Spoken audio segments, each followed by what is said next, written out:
Hello everyone. About 70% of the friends who watch my videos are not subscribed, and I would be very happy if you did. I know many of you use these videos to fall asleep, so before you drift off, I'd love it if you could leave a comment letting me know where you're listening from around the world. Story 1. The first time I heard it, I thought it was just the house settling. A faint creak, a distant shift in the wooden beams above me. I lived alone, and old houses made noises that was normal. But then it happened again. Louder this time, the unmistakable sound of movement. I paused in the middle of the hallway, straining to listen. The noise was faint but deliberate, like someone shifting their weight on the attic floor.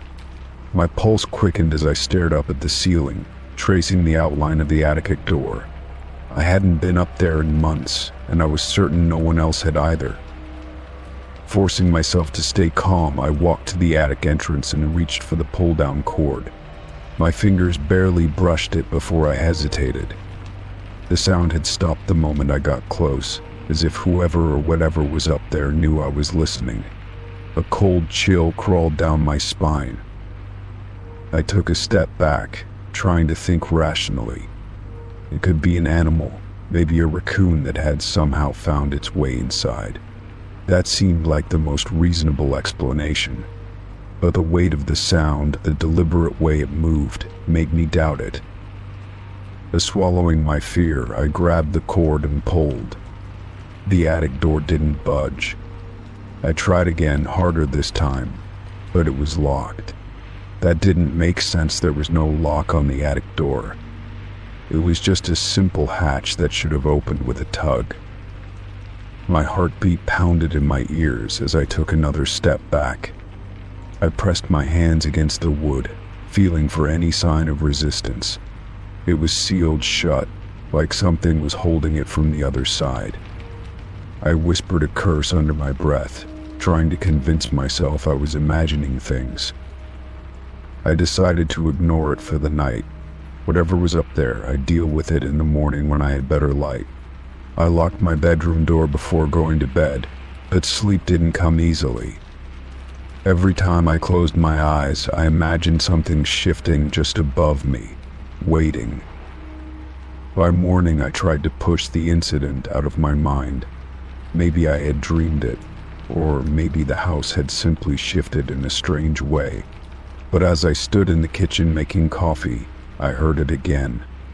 A soft, dragging sound from the attic, slow and deliberate. My hands tightened around the mug. I needed to check. Grabbing a flashlight and a step stool, I made my way back to the attic door. I gave the cord another pull, but it still wouldn't open. My stomach twisted with unease. I needed another way in. I went outside, stepping into the crisp morning air. My house had a small side window leading into the attic, barely large enough for a person to fit through. I grabbed a ladder from the shed and propped it against the wall, my breath coming in short bursts. As I climbed, I tried to steady my nerves. The window was dusty, the glass slightly warped.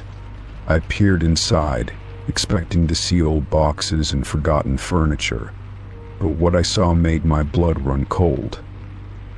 There was a chair positioned directly in the center of the attic, facing the hatch, and in that chair sat a figure, motionless. I jerked back so quickly I nearly lost my grip on the ladder. My breathing turned ragged, my mind struggling to make sense of what I had just seen. The attic was supposed to be empty. There was no way anyone could be up there. For several minutes I stayed frozen on the ladder, gripping the rungs so tightly my knuckles turned white. The figure hadn't moved. It just sat there, shrouded in the dim attic light. I had to be imagining it. Maybe it was just an old mannequin or a forgotten piece of furniture that my mind had twisted into something sinister. Summoning every ounce of courage, I climbed back down and went inside. I grabbed a crowbar from the garage, determined to pry the attic door open. My hands trembled as I wedged the metal into the frame and pushed with all my strength. The wood groaned before finally giving way. The attic door swung open, revealing the narrow passage leading upward. I hesitated only a moment before climbing the ladder, flashlight gripped tightly in my free hand. The attic was thick with dust, the air stale and heavy. My light swept across the room, illuminating stacks of old boxes and forgotten belongings. But the chair the figure was gone. The space where it had been was completely empty. I swallowed hard, stepping deeper into the attic. The floor creaked beneath me, the weight of silence pressing down on my chest. I checked every corner, every shadowed space, but there was no sign of anyone ever being there. My mind raced with possibilities. Had I imagined it? The dust on the floor was undisturbed, no footprints or marks to suggest movement. But I knew what I had seen. That chair had been occupied. Feeling a surge of unease, I backed away toward the exit. Just as I reached the hatch, a whisper brushed against my ear, soft and breathless. My entire body went rigid. I didn't stay to listen. I climbed down as fast as I could, my heart hammering in my chest. I slammed the attic door shut and pushed a chair underneath it, my hands shaking. Whatever was up there, I didn't want to know. That night I lay in bed staring at the ceiling, listening. The house was silent, but I could feel it. A presence just beyond the attic door, waiting. I didn't sleep. I didn't move. And when morning came, I made a decision. I packed my things and left. I never went back. Story 2. The letter was waiting in my mailbox when I got home from work. It was a plain white envelope, unmarked except for my name scrawled across the front in uneven handwriting. There was no return address, no postage stamp, just my name, as if someone had placed it there by hand. I felt a strange unease as I tore it open. Inside, a single sheet of paper held a short message written in thick black ink. "I know you took it." The words were bold, pressed deep into the page, as if the writer had been angry. My stomach twisted as I read the sentence again, trying to make sense of it. I hadn't taken anything. I turned the envelope over, searching for any clue about where it had come from. The paper smelled faintly of something metallic, almost like blood or rust. My hands felt clammy as I dropped it onto the kitchen counter. Someone had gone through the trouble of delivering this by hand, which meant they knew where I lived. I paced my apartment, racking my brain for an explanation. Had someone sent it by mistake? Was this meant for a different person? The idea gave me little comfort because it still meant someone had been outside my door, close enough to leave it there. My mind cycled through recent memories, searching for anything that could explain it. Nothing came to mind. I hadn't borrowed anything from a friend, hadn't picked up something that wasn't mine. Yet the message had an accusing tone, as if the sender was absolutely certain. I thought about tossing it out, but something made me hesitate. Instead, I placed it in my desk drawer, out of sight but not forgotten. That night, I barely slept. Every creak of the apartment made me tense, listening for footsteps outside my door. I told myself it was just a stupid prank, maybe a mistake, but the uneasy feeling wouldn't go away. When I finally drifted off, my dreams were restless, full of shadowed figures watching from the corners. The next morning I checked the mailbox again, half expecting another letter. There was nothing. I let out a breath, shaking my head at myself. Maybe it really had been a one-time thing, a joke that didn't land. But the paranoia stayed with me, settling in the back of my mind like a dull ache. At work, I found myself distracted, checking my phone constantly. I glanced at the faces of my coworkers, wondering if one of them had sent it. No one seemed to be watching me. By the time I got home, I had almost convinced myself to let it go. But when I stepped into my apartment, I froze. The letter was sitting on my coffee table, I hadn't taken it out of the drawer. My pulse pounded in my ears as I stood frozen in the doorway. Someone had been inside. The thought sent a cold wave of fear through me. My apartment was small, only a few rooms, and nothing looked out of place except for the letter. I forced myself to check every room, my heart hammering against my ribs. The locks on my windows were still latched. My door showed no signs of being forced open, but someone had been here. I didn't just misplace the letter. I had put it away, and now it was out in the open. I picked it up carefully, my fingers trembling. The paper felt heavier than before, though I knew that was just my imagination. I turned it over, half expecting more writing to appear. It was the same note, unchanged, but now it felt like a warning. I checked the locks twice before trying to sleep that night. My apartment, which had always felt safe, now felt like a trap. I lay in bed, straining to hear anything out of the ordinary. Hours passed, and eventually, exhaustion pulled me under. I woke up to a sound in the middle of the night. It was faint, just outside my bedroom door. My body went rigid as I held my breath, listening. A soft rustling like someone shifting their weight. Then silence. I reached for my phone with shaking hands, my fingers fumbling to turn on the flashlight. The beam of light cut through the darkness, landing on my bedroom door. It was slightly open. I knew I had shut it before bed.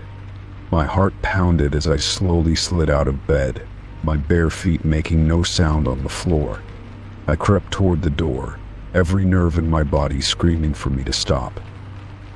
I pushed it open a little wider, scanning the dimly lit living room. Empty. No movement, no sign of anyone. But the air felt heavier, thick with something I couldn't explain. I stepped forward, my breath shallow, and then I saw it. The letter was on the floor, right in the center of the room. I stared at it, my skin crawling. I hadn't left it there. My stomach twisted violently, and for the first time I felt real fear grip me.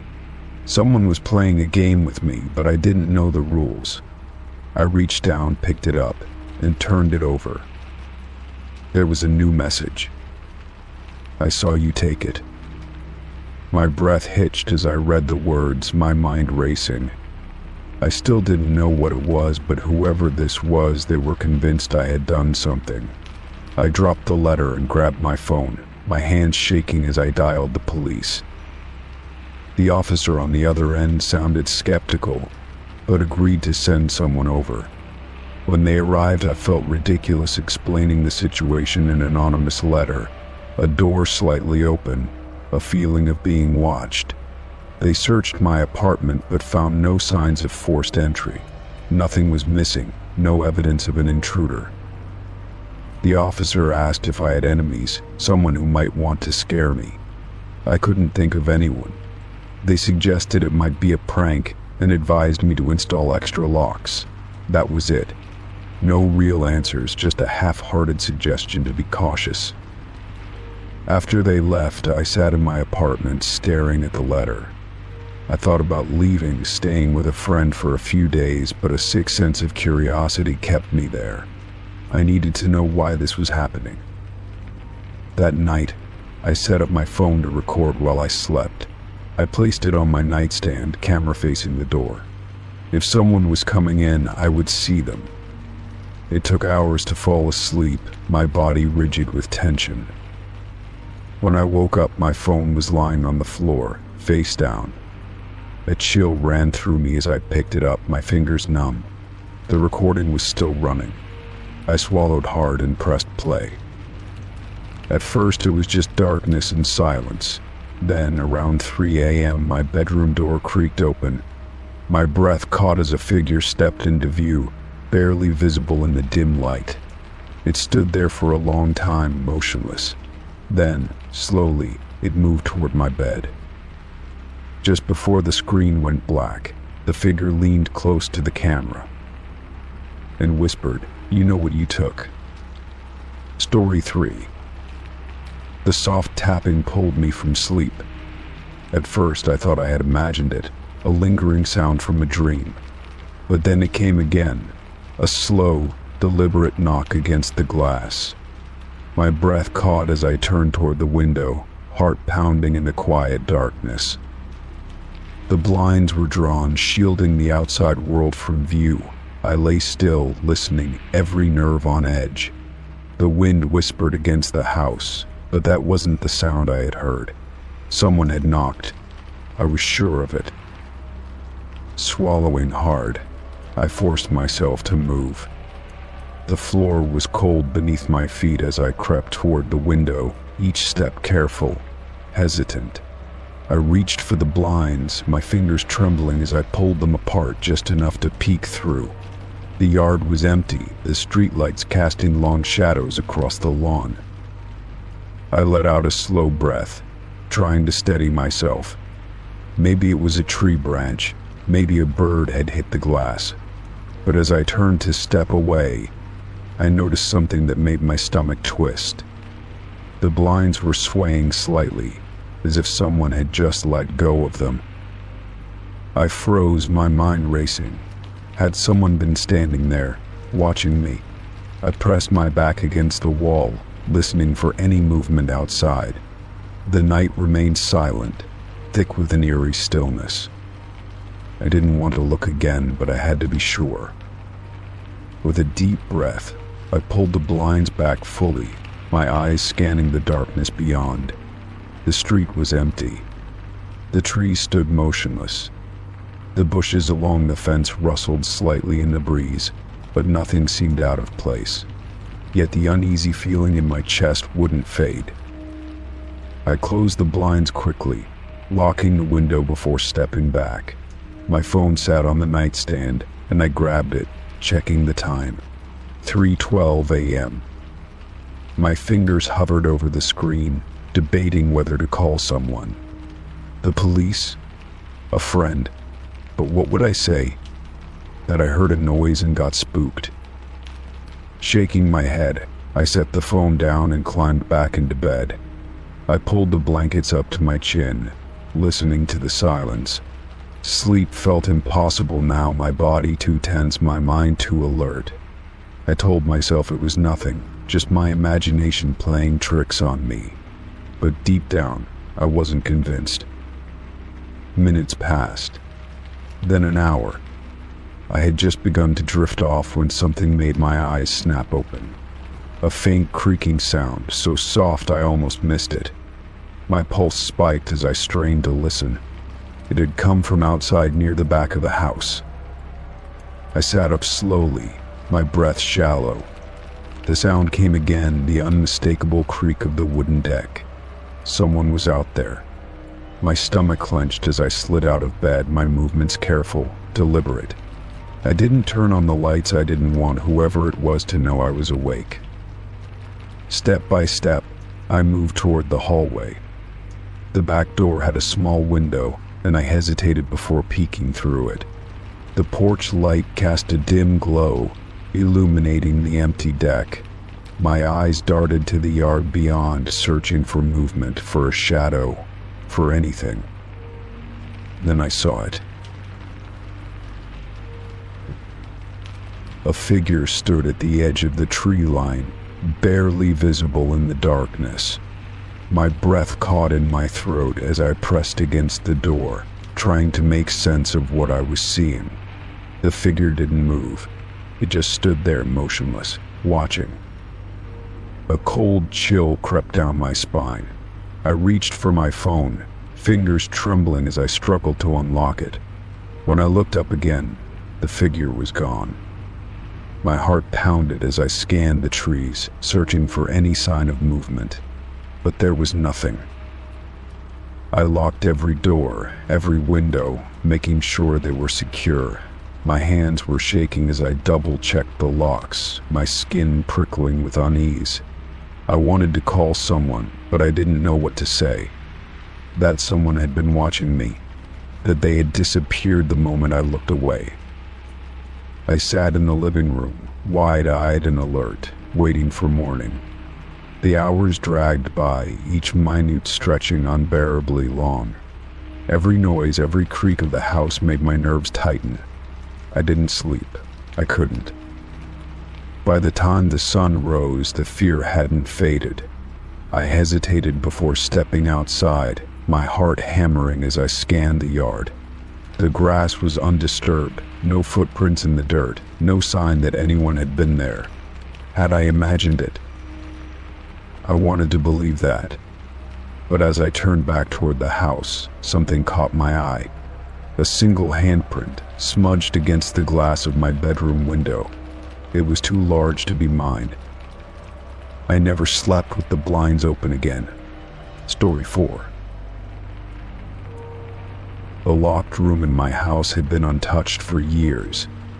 It was a storage space, a place I had sealed off simply because I had no use for it. The key sat in a drawer, buried beneath old receipts and spare change. I never thought much about it until the day I found the door slightly open. A chill ran down my spine as I stared at the narrow gap. I was certain I had never unlocked that door. My heart pounded as I stepped closer, pressing my palm against the wood. With a slow breath, I nudged it open and peeked inside. The room was exactly as I had left it. Dusty furniture covered with sheets, stacked boxes filled with forgotten belongings.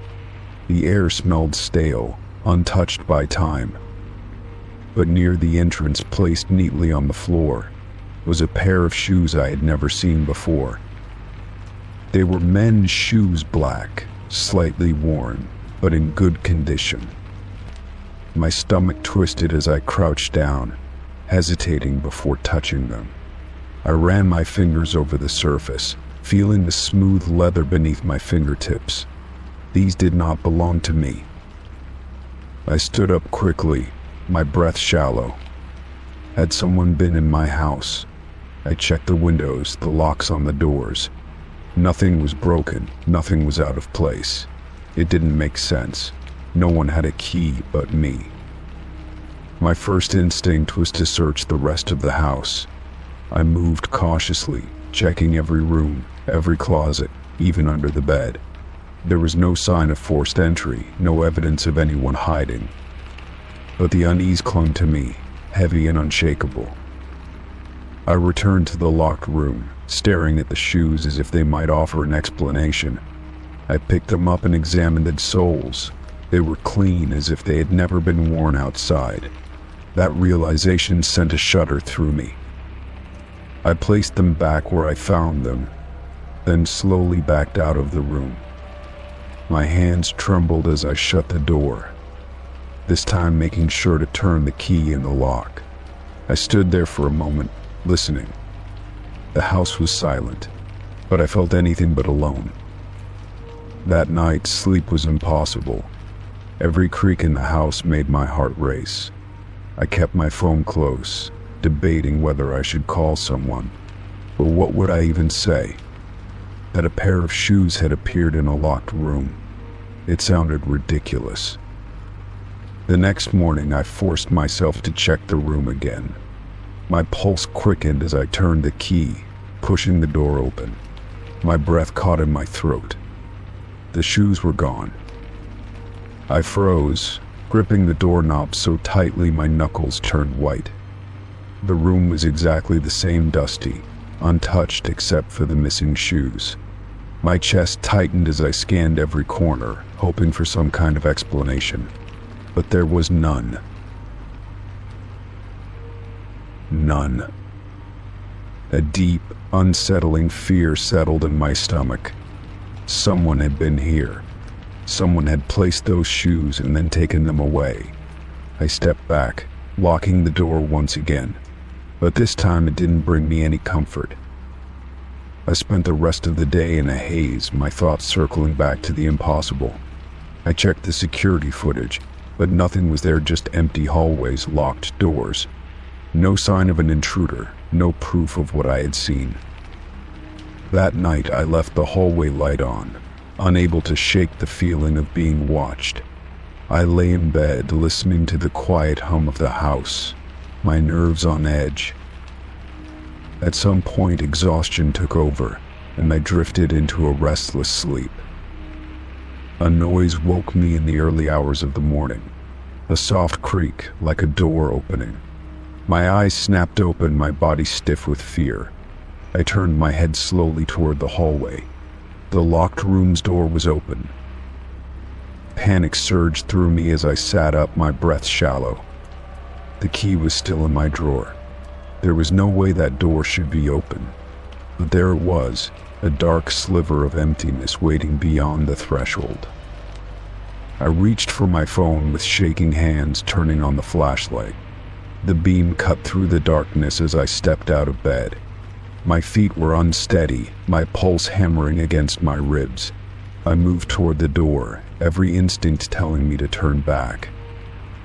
The room looked the same at first glance, but then I saw them. The shoes were back, placed neatly near the entrance, and next to them, a single footprint in the dust. My blood turned to ice. The footprint was fresh, as if someone had just been standing there, but there was no one. The air felt heavy, thick with something unseen. My throat tightened as I backed away, my heart slamming against my ribs. I shut the door quickly, locking it with trembling fingers. My mind raced with possibilities, none of them comforting. I needed to leave. I needed to get out of this house, but fear held me in place. For the rest of the night, I sat in the living room with every light on. The silence was unbearable, pressing in on me from all sides. I kept my eyes on the hallway, dreading the moment that door might open again. Morning couldn't come fast enough. As soon as the sun rose, I grabbed my keys and left. I drove aimlessly, my thoughts a tangled mess of fear and disbelief. I considered calling the police, but what could they do? There was no crime, no intruder, just a room that refused to stay locked. By the time I returned, the house felt different. The air was still, as if waiting. I hesitated at the threshold, my hand gripping the doorknob. I had to check. I had to know if the shoes were still there. With slow, measured steps, I walked down the hallway. My breath was shallow as I reached the locked room. I turned the key, my stomach twisting with anticipation. The room was empty. The shoes were gone. The footprint had vanished. The dust lay undisturbed, as if nothing had ever been there. A wave of nausea rolled through me. I closed the door, locking it one final time. I didn't care to understand anymore. I just knew that whatever had happened, I was not meant to be part of it. That night, I slept with the lights on, the key clutched in my hand. The house remained silent, but the feeling lingered. A whisper at the back of my mind, a presence just out of sight. And even though I never opened that door again, I always knew it was watching, waiting. Story 5. The living room was quiet except for the low hum of the TV. I had been home alone for hours, curled up on the couch with a blanket.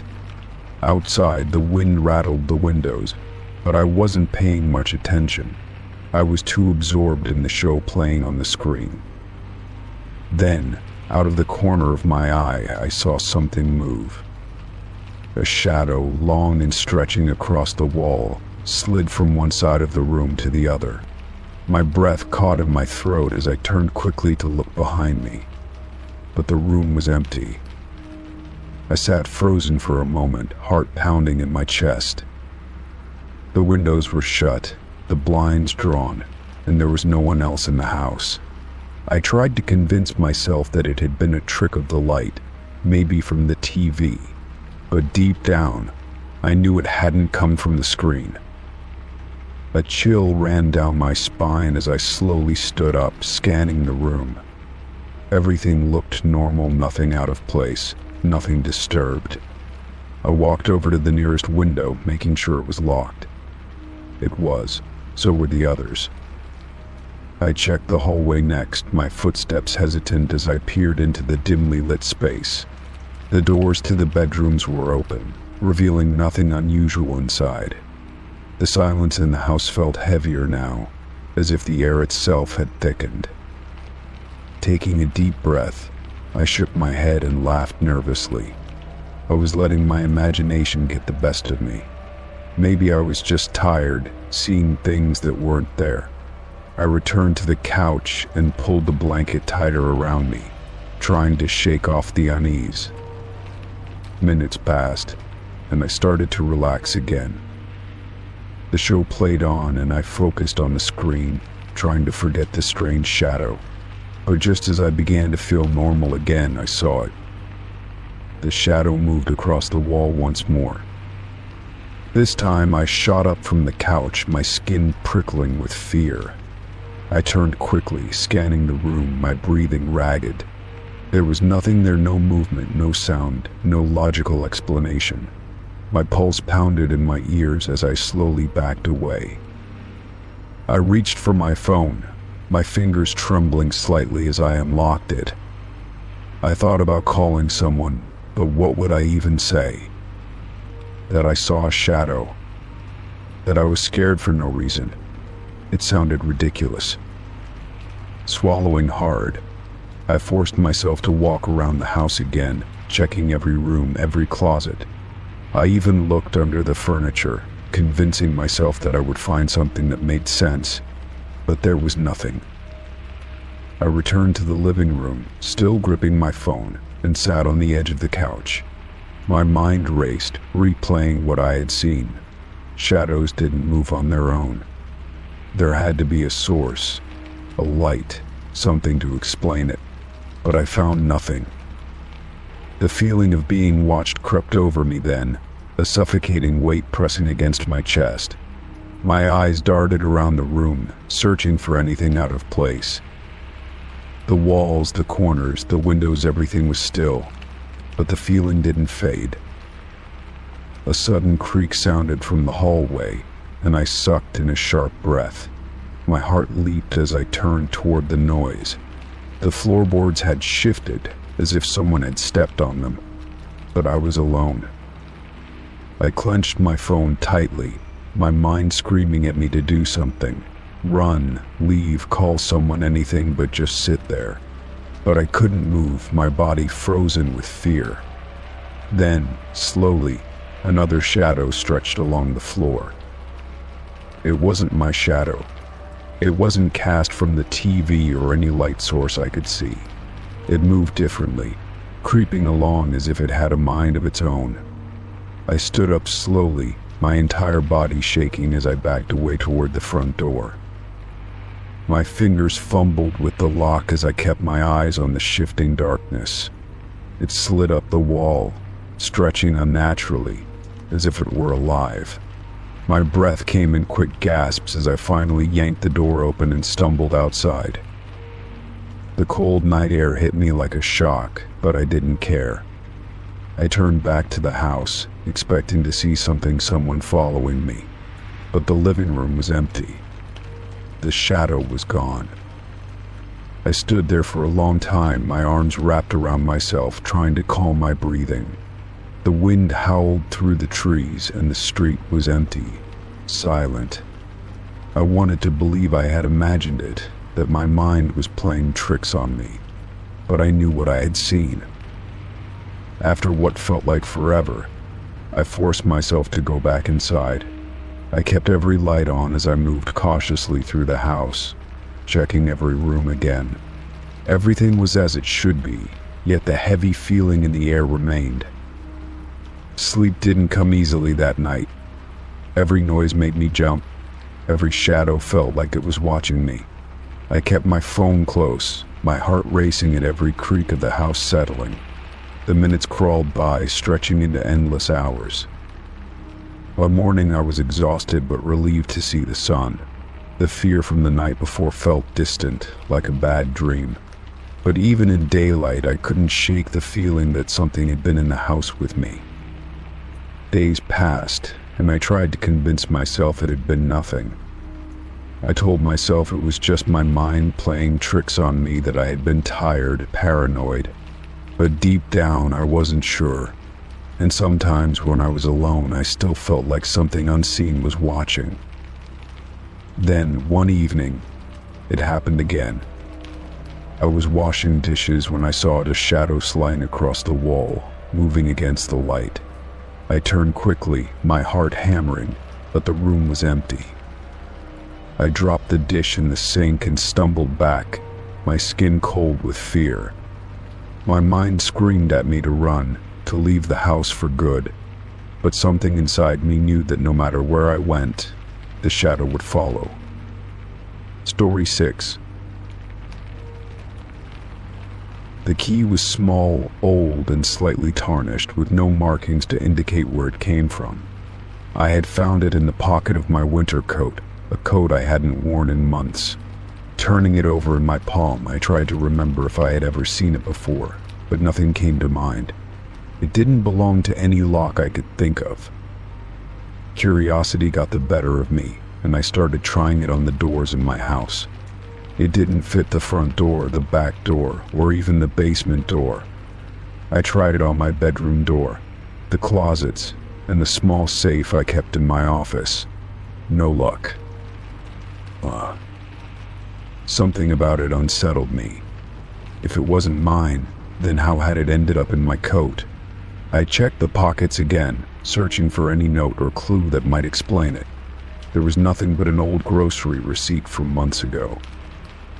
That night, I left the key on my nightstand, telling myself it wasn't a big deal. Maybe I had picked it up absent-mindedly somewhere and forgotten about it. Still, I couldn't shake the feeling that it wasn't supposed to be in my possession.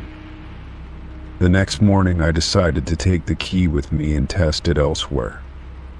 I tried it on my car, but it didn't fit the ignition or the doors. At work, I tried it on filing cabinets, storage lockers, and even the janitor's closet. Nothing. I started asking people if they had lost a key, but no one recognized it. My coworkers gave me strange looks when I explained how I found it. After a while, I stopped mentioning it, embarrassed by how much it was bothering me. That night, I placed the key back on my nightstand and turned off the light. Sleep didn't come easily. Every time I closed my eyes, my mind kept returning to the key, as if it was waiting for me to figure something out. I finally drifted off just before dawn. When I woke up, the key was gone. My heart pounded as I checked the nightstand, then the floor, then the pockets of my coat. It was nowhere to be found. I turned my entire room upside down, but there was no sign of it. I tried to tell myself I had just misplaced it, but deep down I knew that wasn't true. It had been right there when I went to sleep. Someone or something had taken it. But how? That day, I couldn't concentrate on anything. My mind kept replaying the moment I first found the key. Had someone put it in my pocket? Had it always been there, waiting for me to notice? The questions nagged at me, offering no answers. I barely slept that night. Every noise in the house made me sit up, listening. I half expected to hear footsteps in the hall, the creak of a door opening, the rattle of a key turning in a lock. But nothing came. A few days passed, and I tried to move on. Maybe I had imagined the whole thing, or maybe I had lost the key and just didn't remember where. But then, something else happened. I came home from work and found the key sitting on my kitchen counter. My breath caught in my throat as I stared at it. I hadn't put it there. I had searched every inch of the house, and it hadn't been there before. My first thought was that someone had been inside. I checked all the doors and windows, but they were locked. Nothing was missing or out of place, except for the key. I stood frozen, unsure what to do. My phone buzzed, making me jump. It was a message from an unknown number. There was no text, just a picture. A close-up of the key, taken on my kitchen counter. My hands shook as I stared at the screen. Whoever had sent it had been inside my house. Recently. I could feel my pulse hammering in my ears as I scanned the room, suddenly hyper-aware of every shadow, every dark corner. Someone was watching me. I grabbed the key and left the house, my heart racing. I didn't know where I was going, but I knew I couldn't stay there. I drove aimlessly, gripping the key so tightly my fingers ached. It had to mean something. I just didn't know what. After an hour, I found myself parked outside an old motel on the outskirts of town. I wasn't sure why I'd come here, but something told me to check. I walked to the front desk and showed the key to the clerk, asking if it looked familiar. The man's expression changed instantly.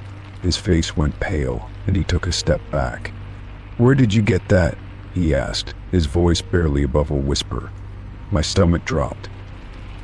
I explained that I had found it in my coat, and that it had been appearing and disappearing ever since. He shook his head, eyes darting around as if checking for someone listening. "You need to get rid of that key," he said. "Now." I asked why, but he wouldn't say. He just kept repeating that I shouldn't have it, that it belonged to something or someone I didn't want to know. I pressed him for answers, but he only told me to leave. I left the motel feeling worse than before. Now I had confirmation that the key meant something, but I still had no idea what. I thought about throwing it away, but some part of me knew it wouldn't matter. It would find its way back. That night, I didn't go home. I checked into a different motel, one far from the other. I locked the door, wedged a chair under the handle, and left the key on the nightstand. If it disappeared again, I wanted to know. Morning came, and the key was still there. I exhaled, relieved for the first time in days. Maybe I had broken whatever strange pattern had been happening. But when I picked up the key, I noticed something different. There was a small engraving on the back, one I hadn't seen before. 4 numbers 2417. My breath caught as I realized what they meant. They were a room number. The same room number as the motel I had just left. I didn't want to go back, but I knew I had to. The key wasn't done with me yet, and deep down I feared that whatever door it unlocked was already waiting for me to open it. Story 7. Steam clung to the bathroom walls as I stepped out of the shower, wrapping a towel around myself. The air was thick with humidity, and the mirror above the sink was completely fogged over. I wiped a hand across the glass, expecting to see my reflection appear beneath my touch. Instead, my breath caught in my throat as letters slowly emerged from the mist. The words were uneven, as if drawn by an unsteady hand. "I'm closer than you think." My stomach twisted as I stared at the message. My first thought was that someone had played a prank, but I lived alone. No one else had been in my apartment. The door had been locked, the windows shut. I backed away, my pulse hammering in my ears. The message hadn't been there before my shower, and yet now it was clear as day. I grabbed my phone from the sink, fingers trembling as I tried to think logically. Maybe the words had been written on the mirror beforehand, only revealed by the condensation. But that didn't explain who had written them. I turned, scanning the bathroom with a sinking feeling. The shower curtain swayed slightly, but there was no draft. I forced myself to pull it back, half expecting someone to be standing there. Nothing. Just the damp tiles and my own reflection staring back at me, wide-eyed and tense. I hurried out of the bathroom, not bothering to wipe away the message. The living room was exactly how I had left it, my front door still bolted shut. I checked every closet, every possible hiding space, my skin prickling as if I were being watched. No one was there. I was alone. Trying to calm myself, I sat on the couch, gripping my phone tightly. Maybe it was a prank, something I had forgotten about. Maybe a friend had done it as a joke during a visit.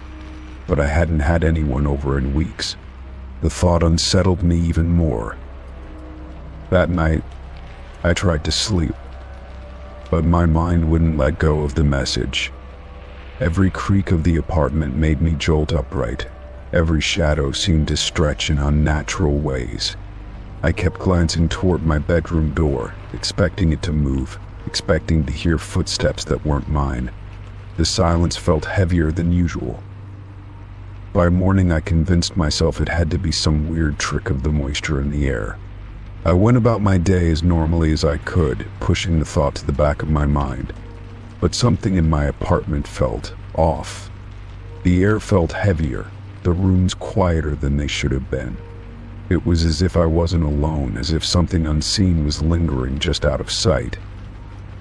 That night, I hesitated before stepping into the shower again.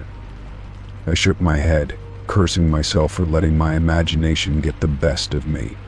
It was nothing, just a stupid message.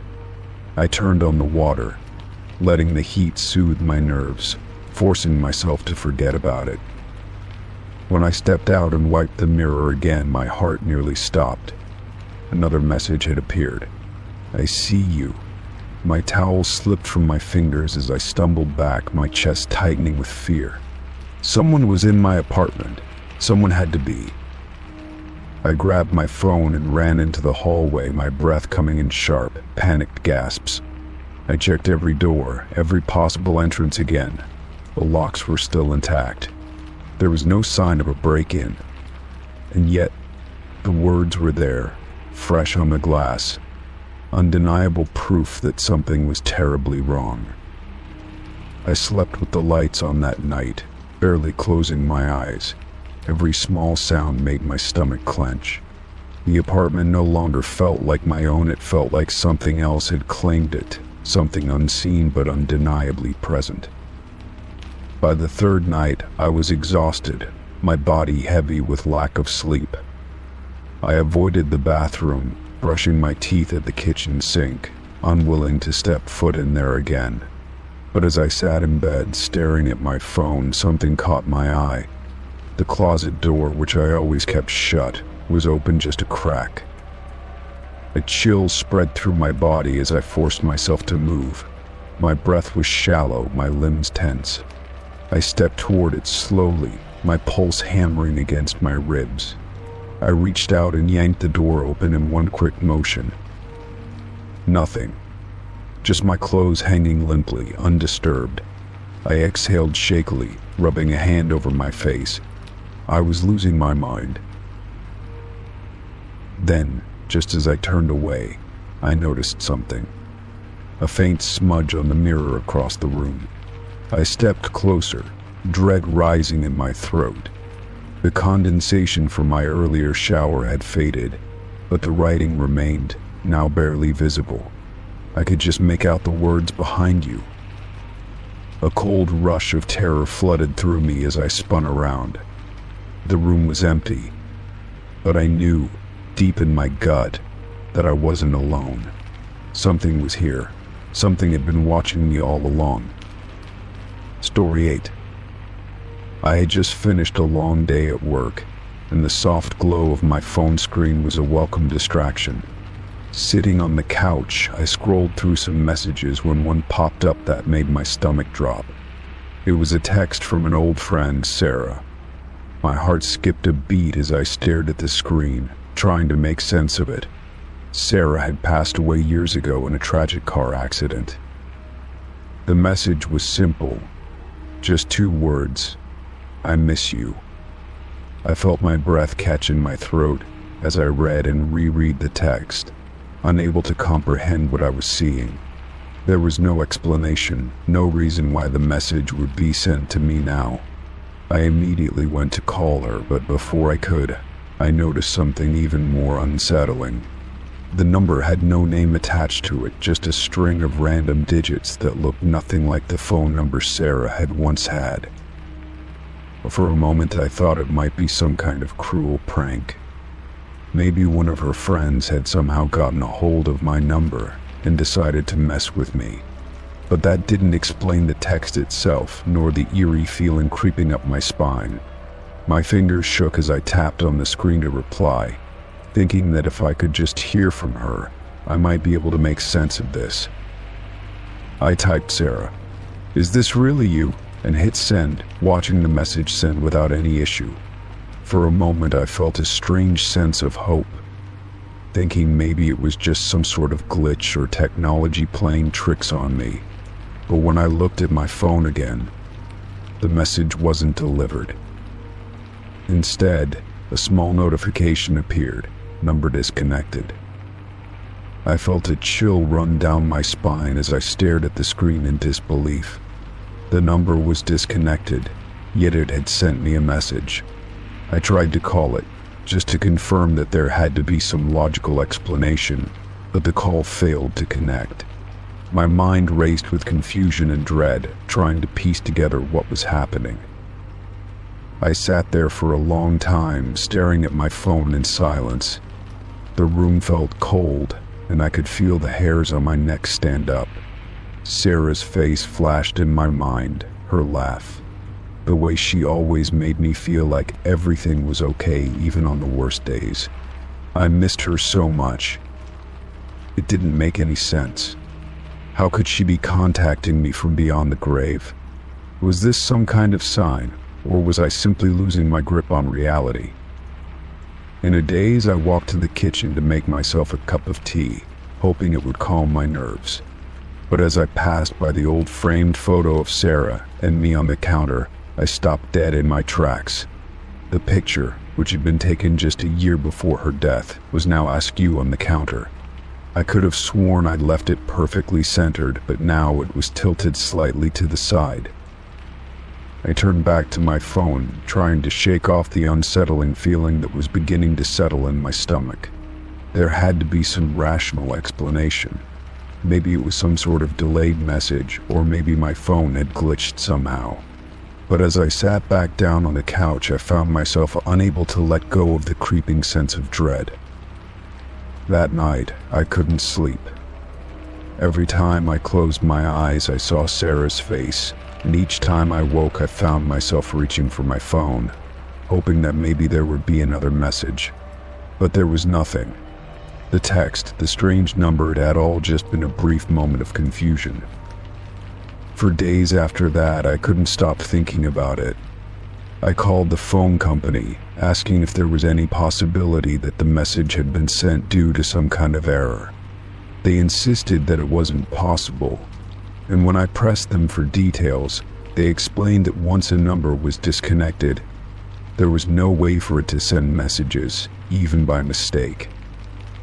I told my friends about the strange message, but no one seemed to take it seriously.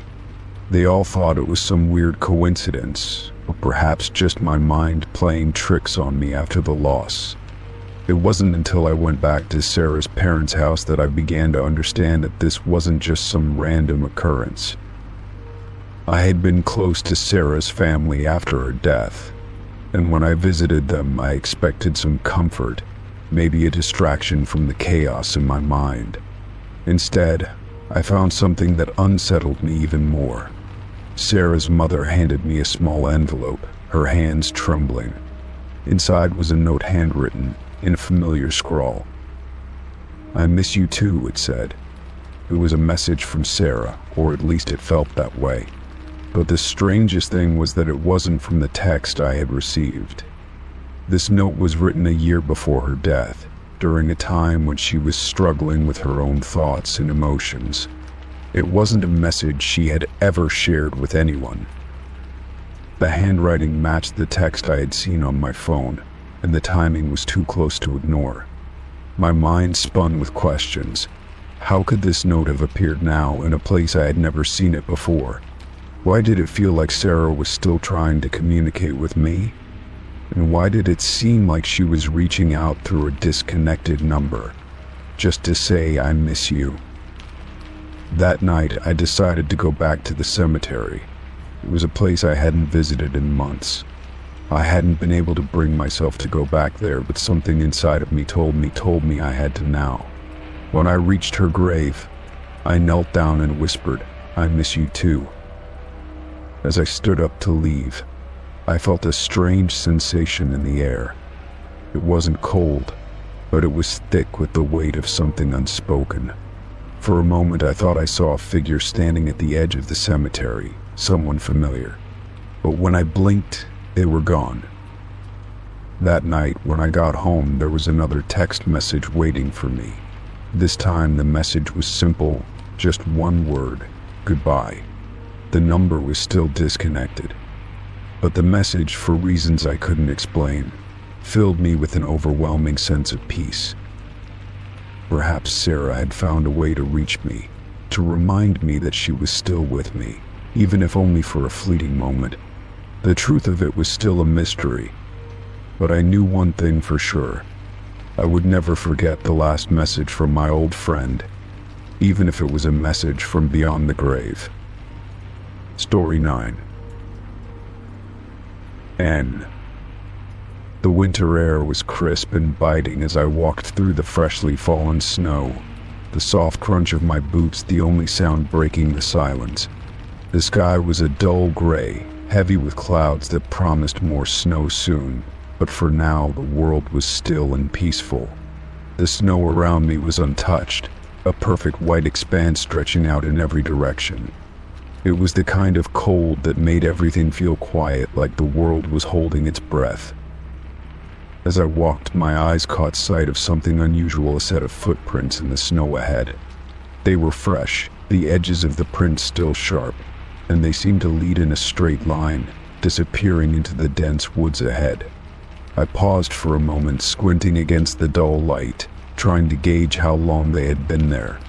There were no other marks around them, no sign of anyone walking nearby, just these footprints in the deep snow. Curiosity tugged at me, and I started walking toward them, my boots leaving new impressions in the powdery white ground. The footprints were clear, each step deep and deliberate, leaving a perfect imprint in the snow. They seemed to go on for a while, but something about the pattern felt off, like they were leading me somewhere, but I wasn't sure where. As I drew closer, the footprints began to look more unnatural. They weren't erratic, but something about the spacing, the way they seemed to land just a bit too evenly, made me uneasy. It almost looked as if someone had been walking in a straight line, methodical and deliberate, but I couldn't shake the feeling that they weren't human. They were too perfect, too precise in a way that felt wrong. I took another step forward, the air growing colder with each passing second. My breath came out in white clouds, and I rubbed my hands together to keep warm. When I reached the spot where the footprints seemed to end, I stopped short, my heart skipping a beat. The snow around me was completely undisturbed. There was no sign of the footprints continuing, no sign of anything having disturbed the ground at all. I looked down, scanning the snow around me, but the prints had vanished. The ground was smooth, unmarked, as though no one had ever walked there. It was as if the footprints had simply faded into nothingness. I knelt down, running my gloved hand through the snow, expecting to find some kind of explanation, but there was nothing. The snow was cold and solid beneath my fingers, untouched, like a blank canvas. For a moment, I stood there, confused. My mind raced, trying to make sense of what I had just seen. Maybe it was the wind, I thought, or perhaps some kind of optical illusion. But no matter how much I tried to reason with myself, I couldn't ignore the unease creeping up my spine. I had seen the footprints, and now they were gone. That didn't make sense. I turned in a slow circle, scanning the area around me. There were no other footprints, no signs of anything unusual. The trees loomed overhead, their branches bare, casting long shadows across the snow. The world felt too quiet, too still. It was as if time had paused, holding its breath with me. A sudden chill ran down my back, and I started walking again, my steps hurried now, my eyes darting to every shadow, every movement in the distance. I tried to shake off the feeling that I wasn't alone, but the more I walked, the stronger it became. I couldn't help but feel that someone or something was watching me. I pushed forward, my boots crunching through the snow faster now, the silence pressing down on me like a weight. As I walked, I couldn't shake the feeling that the footprints were still out there, somewhere waiting for me to find them again. But no matter how far I went, there was nothing. The snow stretched out in all directions, and the world seemed to close in on me. Then, as I reached the edge of the woods, I stopped dead in my tracks. A fresh set of footprints appeared before me, leading into the forest. They were just as clear as the last set, fresh and deep in the snow. My breath caught in my throat, and I took a hesitant step forward, my heart pounding in my chest. I followed the new footprints, each step feeling heavier, like the air around me was growing thicker with every passing moment. The footprints seemed to wind through the trees, leading me deeper into the forest, and the deeper I went, the more unnerving it became. The silence was deafening, and I couldn't shake the feeling that something was moving just out of my line of sight, watching me from the shadows. I reached another clearing, and as I stepped into it, I froze. The footprints were gone again. The snow around me was smooth, untouched, like I had never walked there at all. I felt a cold sweat prickling on the back of my neck as I turned in a circle, searching for any sign of where they had gone. But there was nothing. It was as if the world had swallowed them whole. I couldn't explain it. I couldn't understand how the footprints kept vanishing and reappearing, but the fear in my gut told me I needed to leave. I turned quickly and started to head back the way I came. But as I walked, I couldn't shake the feeling that I wasn't alone anymore. The woods were closing in around me, the trees whispering in the wind, and the snow beneath my feet felt heavier with each step. Then, just as I reached the edge of the woods, I heard something, a faint crunching sound like footsteps behind me. My blood ran cold and I whirled around, but there was nothing there, just the empty woods and the untouched snow. I stood there, my heart racing, staring into the darkness, but there was no sign of anyone. I didn't stay to find out who or what was following me. I ran, the snow biting at my legs, my breath coming in sharp gasps. I didn't stop until I reached my car, slamming the door shut behind me. As I sat there, trying to catch my breath, I looked out into the woods. The snow now eerily still, and I couldn't shake the feeling that the footprints were still out there, waiting. Story 10. The knock at the door came just as I was settling into the couch with a book.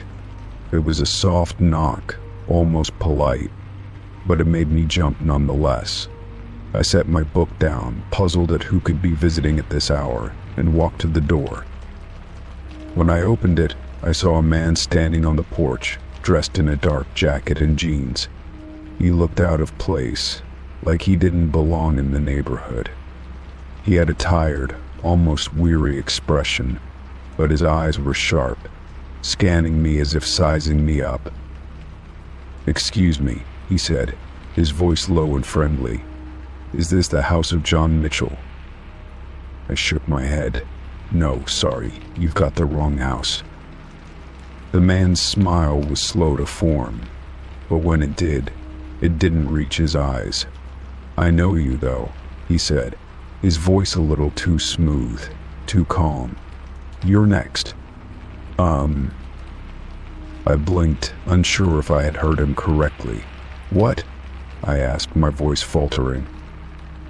His smile widened, but there was something unnerving about it, something predatory. He didn't look like he was joking. "You're next," he repeated, his gaze lingering on me a little too long. I stood frozen for a moment, unsure of how to respond. The man didn't seem dangerous, not immediately. He wasn't holding any weapons or acting aggressively, but there was something about his presence that made my heart race. "Look, I don't know who you are, but I think you should leave," I said, my voice shaking now. The man didn't budge. Instead, he tilted his head slightly, as if considering my words. "It's already too late," he said, his voice dropping to a whisper. "The moment you answered the door, you became part of the game." I felt a shiver run down my spine, and for a moment, I wasn't sure if I was dealing with some strange prank or something more sinister. My instincts screamed at me to shut the door, but I stood there, rooted to the spot, unable to move. The man took a step back, still watching me with that eerie smile. "I'll be seeing you soon," he said before turning and walking away, disappearing down the stairs and into the street. I closed the door slowly, my mind racing. I leaned against it for a moment, trying to shake off the unease that had settled into my chest. What had just happened? Who was that man, and why did his words feel so ominous? I checked the peephole to make sure he wasn't lingering outside, but there was no sign of him. The street was quiet, empty, as if nothing had happened at all. I almost convinced myself it was a bad joke, but deep down I knew something was wrong. That night I couldn't sleep. Every little sound in the house made me jump, and every creak of the floorboard set my nerves on edge. I kept telling myself I was being irrational, that I was overthinking the situation, but the man's words echoed in my mind, growing louder with each passing hour. The next morning, I went about my day as usual, but the unease lingered, gnawing at me from the back of my mind. I couldn't shake the feeling that something was coming, that I was waiting for something that I couldn't control. It wasn't until the evening that I began to notice the oddities. I was sitting on the couch, watching TV, when I heard a noise at the door. It was soft at first, like something tapping gently on the wood. I froze, my breath catching in my throat. I got up and walked to the door, my heart pounding in my chest. I checked the peephole again, but there was nothing there. No man, no one standing on the porch, just the quiet, empty space outside. I opened the door cautiously, just a crack, and scanned the area. Nothing seemed out of place. But when I closed the door again, I noticed something that made my stomach drop.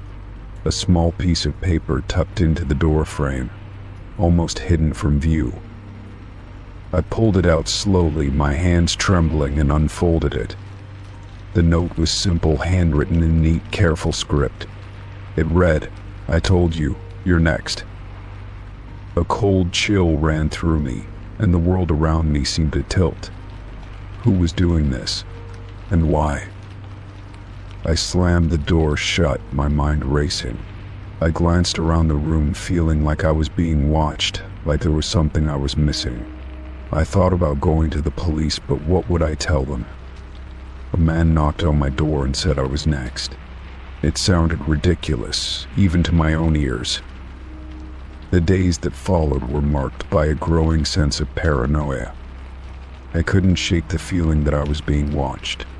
I kept the blinds closed, avoided going outside as much as possible, and even double-checked the locks on the doors before going to bed. Then, the strange occurrences started happening more frequently. I'd hear faint knocks on the door late at night, just enough to make me jump. When I opened the door, there was never anyone there, only the quiet emptiness of the porch. But the note always came, slipped into the door frame or tucked under the mat. The final note was different, though. It was longer, more detailed. "The game's almost over. You can't hide anymore. When the clock strikes midnight tonight, you'll be mine." I couldn't take it anymore. I called the police, explaining everything, though I wasn't sure how they would respond to my frantic ramblings about a man who said I was next. They assured me they would send someone to check the area, but I knew deep down that it wouldn't help. That night I stayed up, waiting, listening. The clock ticked away the minutes, and when it hit midnight, I held my breath. Nothing happened. The door remained silent.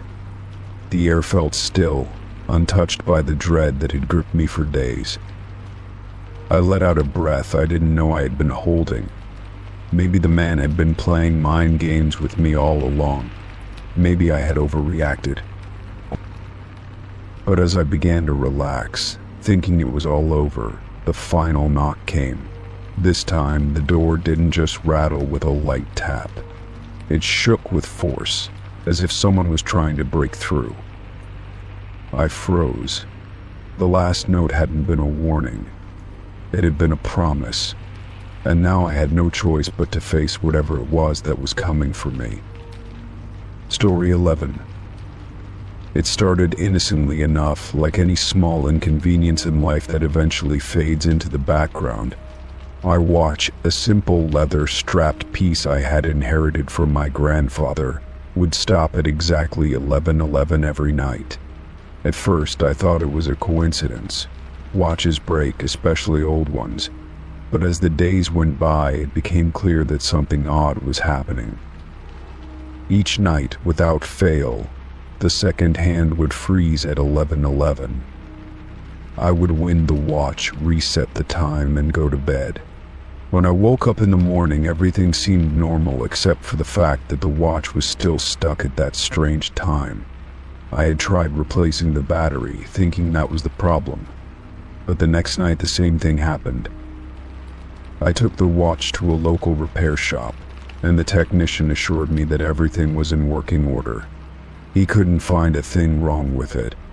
I asked him if he had any explanation for why it kept stopping at the same time every night. He looked at me, shrugged, and told me sometimes things happen. Could be a glitch. Could be something else. That answer didn't satisfy me, but I didn't know where else to turn. I tried to dismiss it, thinking I was overthinking things. After all, it was just a watch, right? A minor inconvenience in the grand scheme of life. But the fact that it always stopped at the exact same time, 11:11, gnawed at me. One night, I decided to stay up to see what would happen. I had an unsettling feeling that I was missing something, that there was more to this than I was letting on. I sat in my living room, watching the second hand of the watch as the time slowly crept toward 11:11. As the minute hand ticked closer, my heart began to race. And then it happened. At exactly 11:11, the watch stopped. But this time something was different. The air in the room seemed to shift. It was subtle, almost imperceptible, but the atmosphere felt heavy, like the room itself was holding its breath. My eyes fixed on the watch, waiting for it to resume ticking. But it didn't.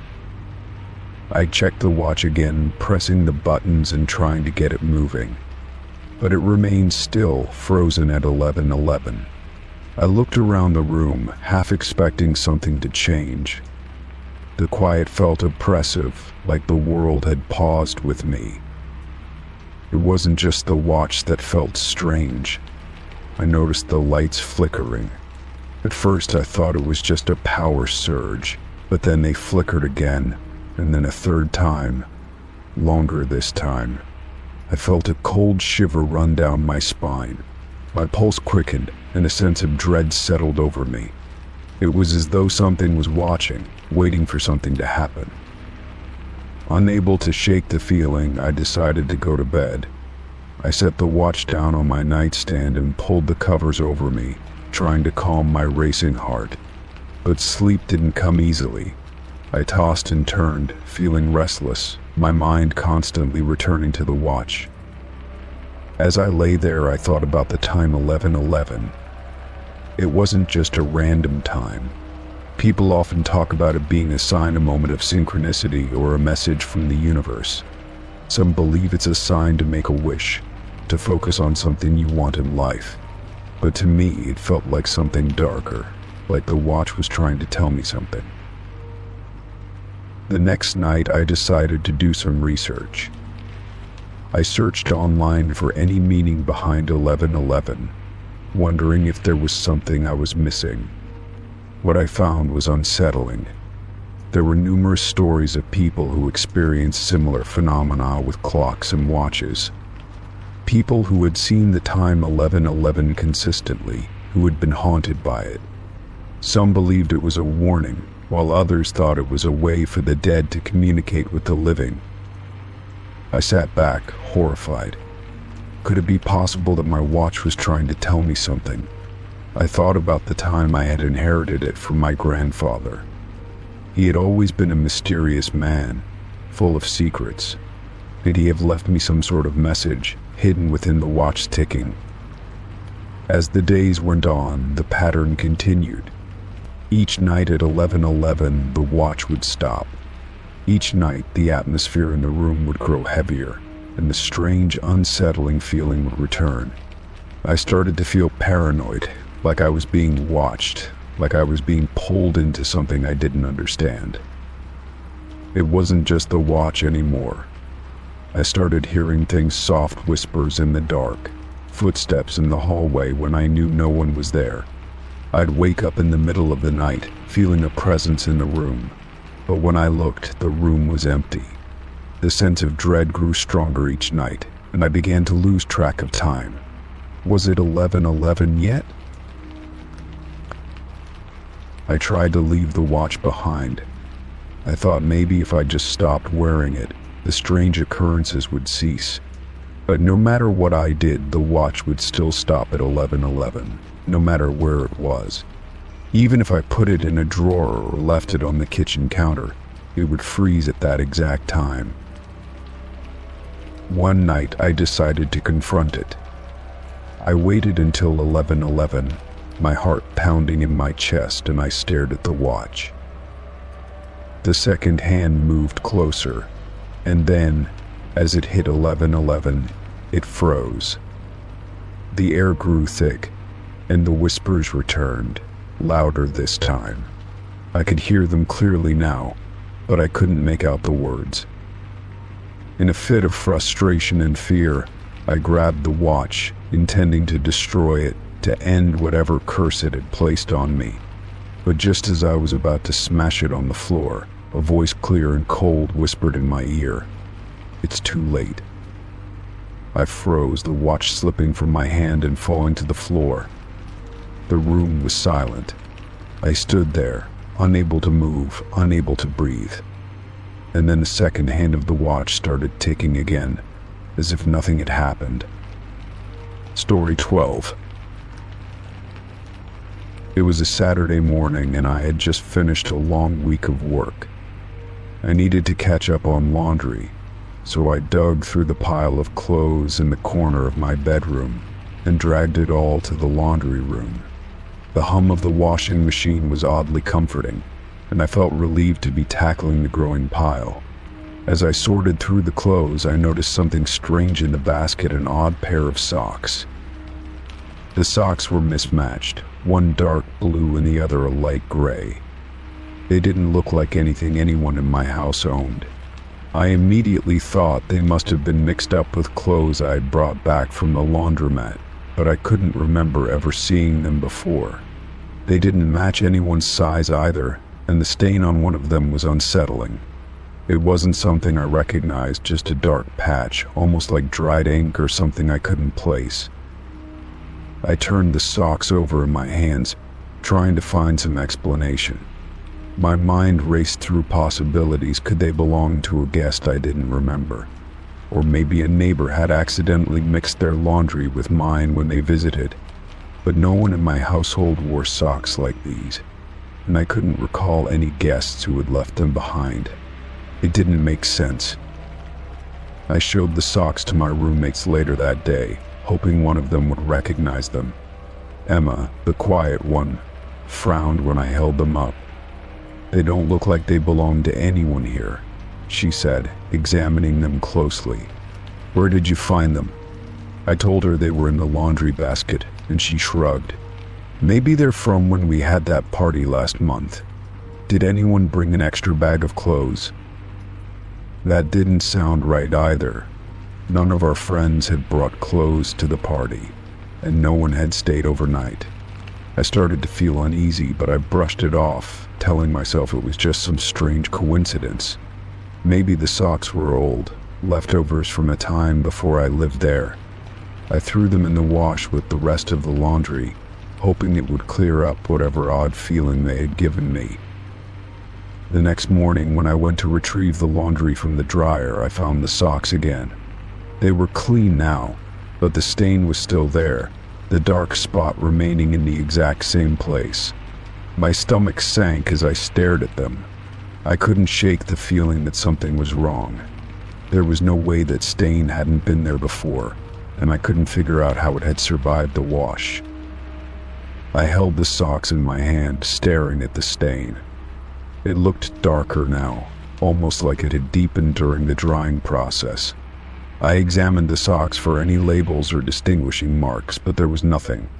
Just plain fabric and the unsettling stain. I felt like I was missing something crucial, like the socks were trying to tell me something. I decided to toss them in the trash, but as I walked to the bin, something stopped me. I couldn't bring myself to throw them away. It was as if they were meant to stay with me, as though they were a part of something larger that I couldn't understand. I dropped them back in the laundry basket instead, pushing them to the bottom as if hiding them would somehow make the problem go away. That night, after everyone had gone to bed, I couldn't sleep. My mind kept drifting back to the socks, to that strange stain. I found myself standing in the dark, staring at the laundry basket. The socks were still there, just sitting at the bottom. I wondered if I had imagined the whole thing. Maybe I was overthinking it, letting my mind run wild.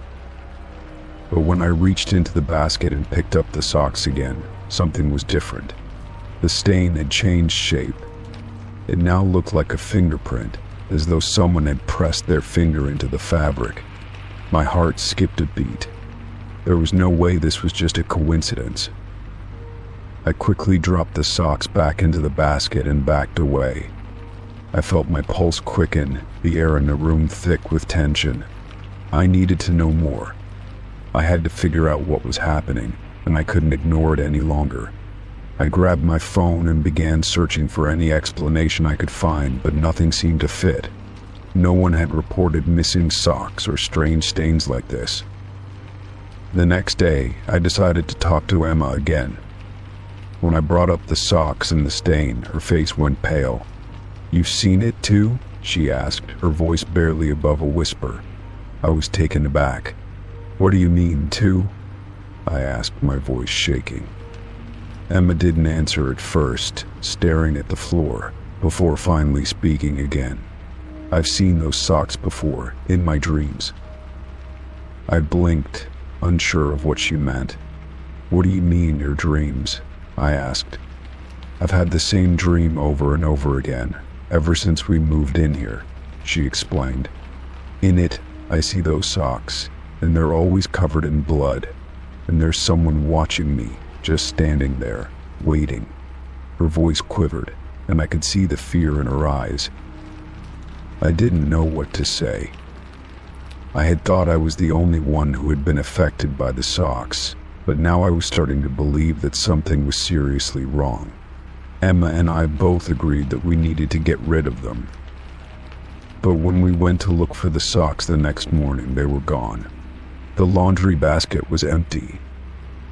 We searched the house, but there was no sign of them. It was as if they had disappeared into thin air.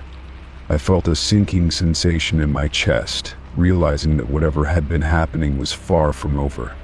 Something about those socks didn't want to be forgotten. Days passed, and life returned to some semblance of normal, but the feeling of being watched never fully left. Every time I walked past the laundry room, I found myself glancing in, half expecting to see those mismatched socks staring back at me. I still don't know how they got there or who they belong to, but I can't shake the feeling that something or someone is still keeping an eye on me. Story 13. I had lived in my house for over a year, and yet I had never once seen my neighbor. Their house stood right next to mine, separated only by a thin wooden fence, but there was something odd about it. The windows were always covered, and I never heard any sounds coming from their side of the fence. Occasionally I would catch a glimpse of a car in the driveway, but the person behind the wheel was always hidden from view, and the house was always quiet. The only interaction I'd ever had with them was when I moved in.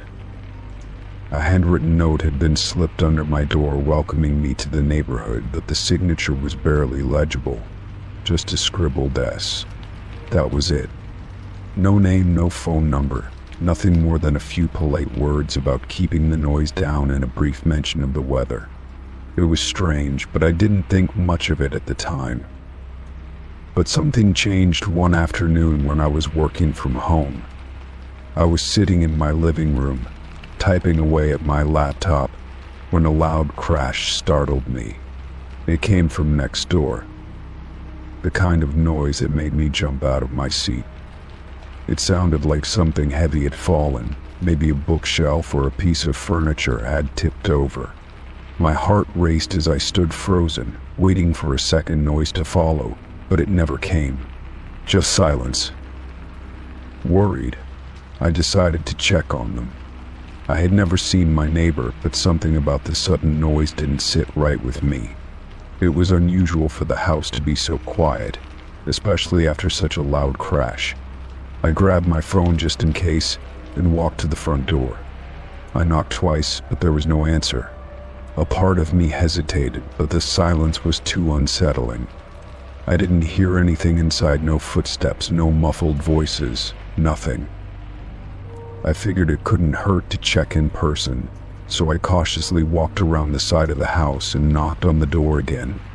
It was strange how the house seemed so still. No lights on, no cars parked in the driveway.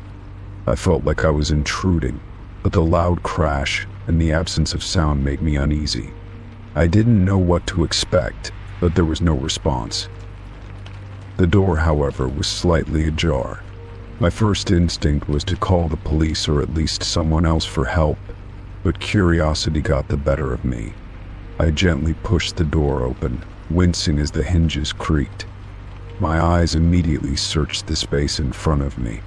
The hallway was dim, lit only by a faint light coming through the cracks in the window blinds. It looked normal enough, but the air felt thick, like something was off, like there was a sense of waiting in the stillness. The living room was empty.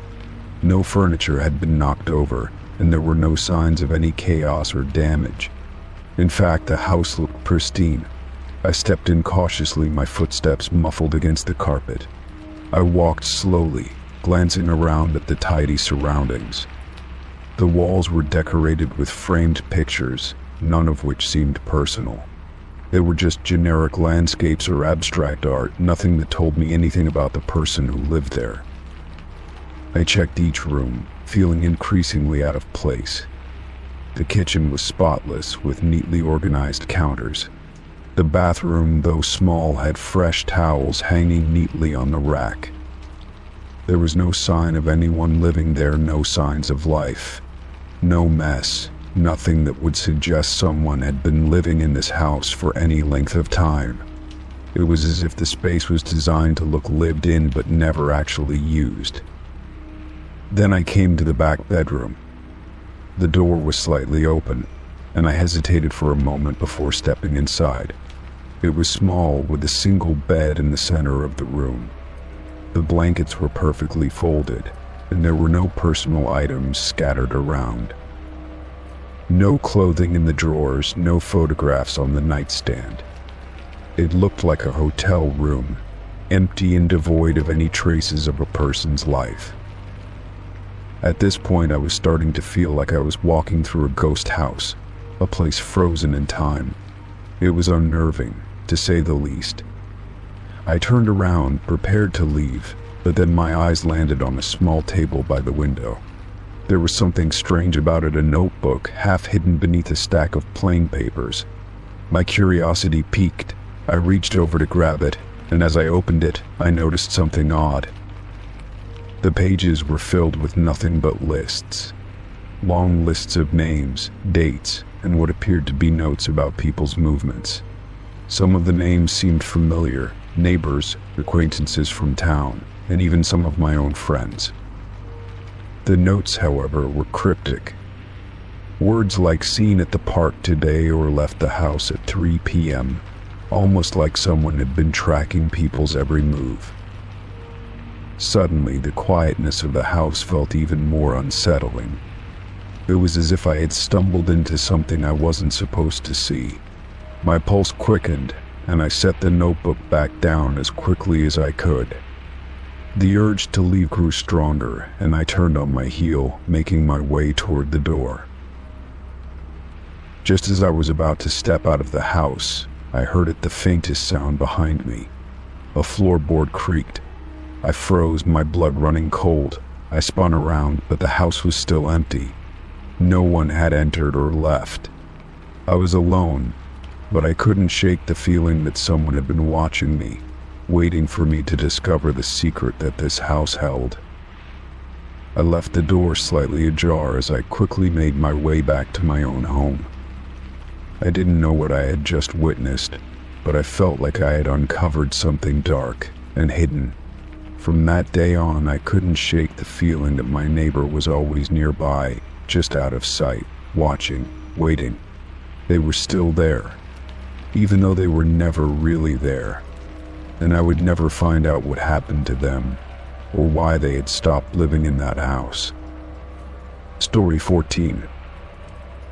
I had a long day at work, and as I walked up to my front door, I couldn't shake off the exhaustion weighing on me. The sun had already set, and the chill of the evening air wrapped around me as I fumbled for my keys. The quiet of the street felt normal, but something in the pit of my stomach told me something wasn't quite right.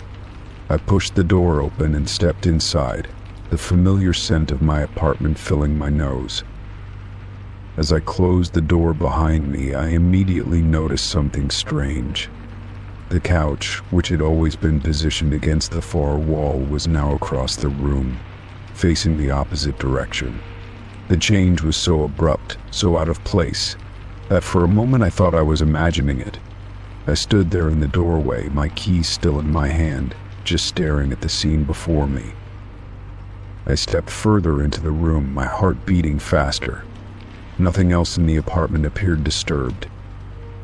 The coffee table was exactly where I had left it, the TV still off, and everything else was just as I had left it that morning before heading to work. But the couch, my heavy, cumbersome couch, was moved. It was too much to simply chalk up to forgetfulness or a slight shift in the fabric of my memory. Someone had been here.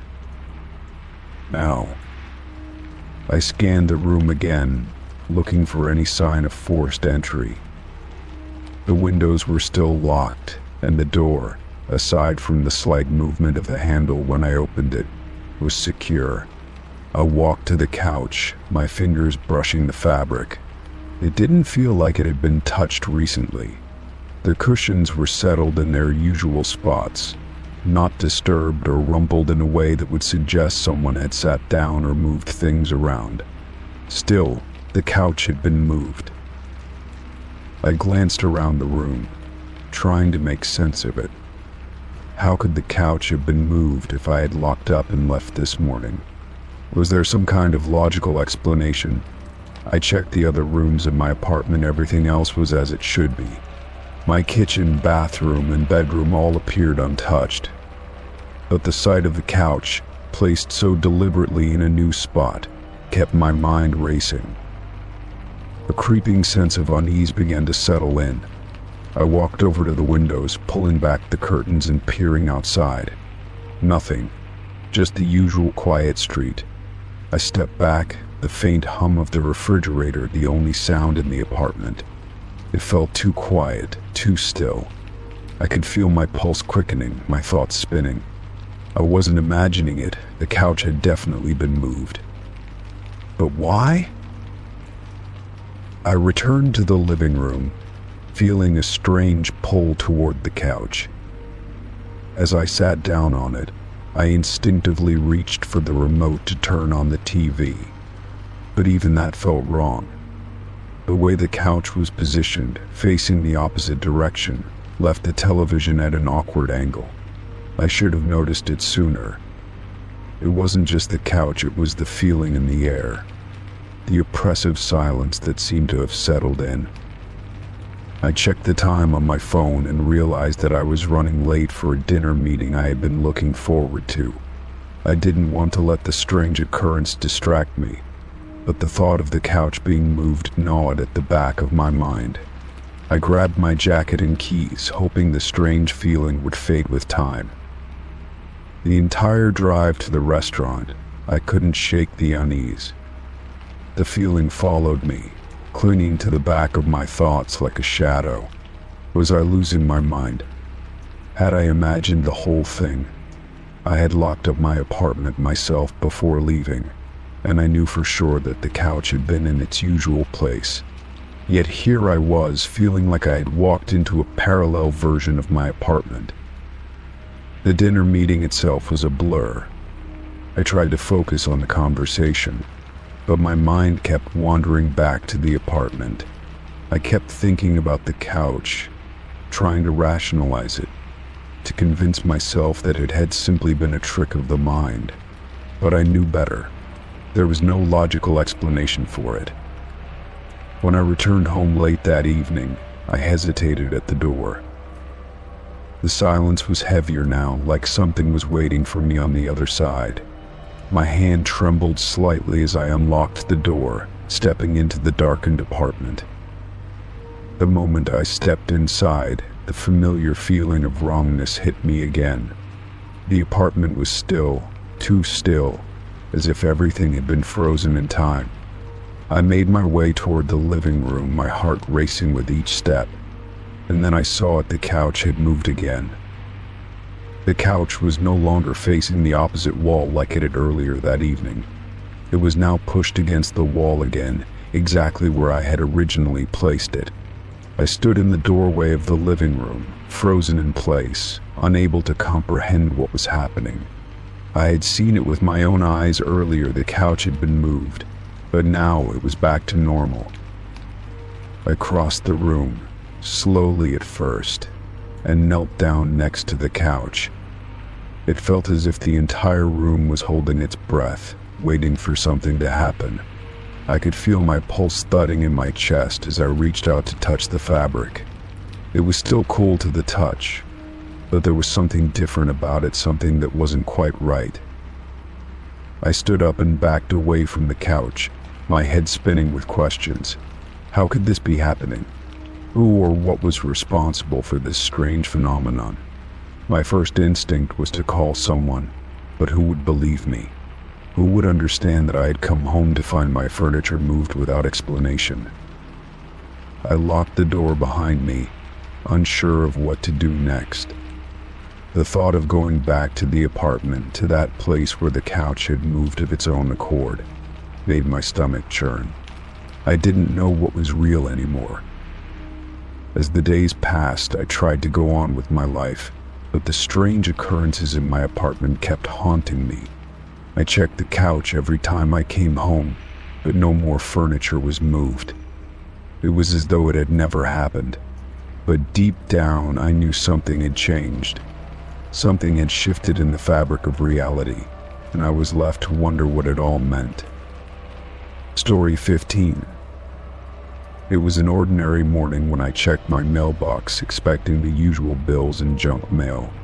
But nestled among the letters was an envelope that didn't look like anything I had received before. The paper was thick, almost old-fashioned, with intricate designs etched along the edges. My name was written on the front in a script I didn't recognize, the letters flowing in curves that seemed almost too elegant for everyday handwriting. Curious, I opened the envelope slowly, the faint smell of old parchment filling the air as I pulled out the contents. Inside was a small note, folded in half. The paper felt heavier than I expected, like it had been crafted with care. I unfolded it carefully and looked at the message. My stomach dropped as I realized the writing on the paper was in a language I couldn't understand. The letters weren't like anything I had seen before, swirling in an unfamiliar pattern, each symbol more complex than the last. It felt like a puzzle I couldn't begin to solve. I turned the note over, hoping for a clue, but there was nothing. The back was blank. My fingers shook slightly as I turned it back around, staring at the cryptic symbols. Despite the overwhelming strangeness of it, the note felt personal, like it had been written just for me. There was something almost compelling about it, urging me to figure out what it meant. I took the note inside and placed it on the kitchen table, where the light was better. I tried to focus, my mind racing, but the more I looked at the symbols, the more confused I became. I decided to try using a translation app on my phone, hoping that some part of the message might be translatable. After scanning the note, the app spun for a few seconds before displaying a jumble of meaningless words. Sparrow, light, forest, darkness. They didn't make sense together, and I felt a pang of frustration. I tried scanning the note again, but the words on my screen kept shifting, rearranging themselves.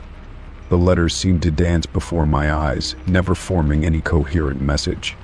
My frustration grew into a deep unease as I wondered what I was missing. I left the note on the table, feeling an eerie sense of being watched, and tried to distract myself with my daily routine. But every time I glanced at the kitchen, my gaze was drawn back to the note. The symbol seemed to call to me, pulling at the back of my mind. I couldn't shake the feeling that I had to understand it, that it was important. My thoughts kept returning to that strange, unreadable writing. Why had it been sent to me? What did it want from me? As the day wore on, I felt increasingly unsettled. The more I tried to ignore the note, the more I felt its presence. My phone buzzed with messages, but I couldn't focus on anything other than the strange note in front of me. I picked it up again, holding it close to my face as if I could somehow will the symbols to make sense. But it was no use. The writing remained as baffling as ever. In a moment of desperation, I went online to search for any possible explanation. I typed in a description of the symbols, but nothing came up. I browsed forums, looking for any mention of this type of language, but each lead I followed turned up nothing. A few hours passed, and I began to wonder if I was losing my mind. Maybe it was a prank, or I had stumbled upon some obscure code that I just didn't understand. But deep down, I didn't believe that. The note felt real, too real, and the more I thought about it, the more I began to feel that it had purpose, an unsettling purpose. I decided to leave the house, hoping that getting away from the note would bring me some peace. I went for a walk around the block, trying to clear my head. But no matter how far I walked, the feeling of dread remained, like an invisible weight pressing down on me. I returned home and immediately went back to the kitchen. The note was still there, sitting innocently on the table. But now, something was different. I could have sworn that the symbols had changed. The flow of the letters seemed more distinct, more deliberate. I leaned in closer, staring at the note with renewed attention. Then, in a flash, the letters began to shift again, rearranging themselves right before my eyes. This time there were words I could almost read, "Time soon come." They appeared and disappeared so quickly. I wasn't sure if I had actually seen them, or if my mind was playing tricks on me. My pulse quickened, and I backed away from the table, my hands trembling. Something inside me told me to burn the note, to get rid of it and forget it ever existed. But I couldn't. The need to understand it, to uncover its meaning, was overwhelming. I watched as the words continued to shift, forming new combinations each time I looked away. I grabbed my phone again, trying to catch a glimpse of something more concrete. But each time I tried to snap a picture, the camera refused to focus properly, as if the note itself was somehow rejecting the attempt. That night I barely slept. I kept thinking about the note, replaying every moment of the strange words rearranging themselves in front of my eyes. I knew I couldn't ignore it any longer. It was almost as if the note had been written to lead me somewhere. But where? What was it asking me to do? The thought haunted me, filling my dreams with images of the unreadable writing and an ominous sense of impending doom.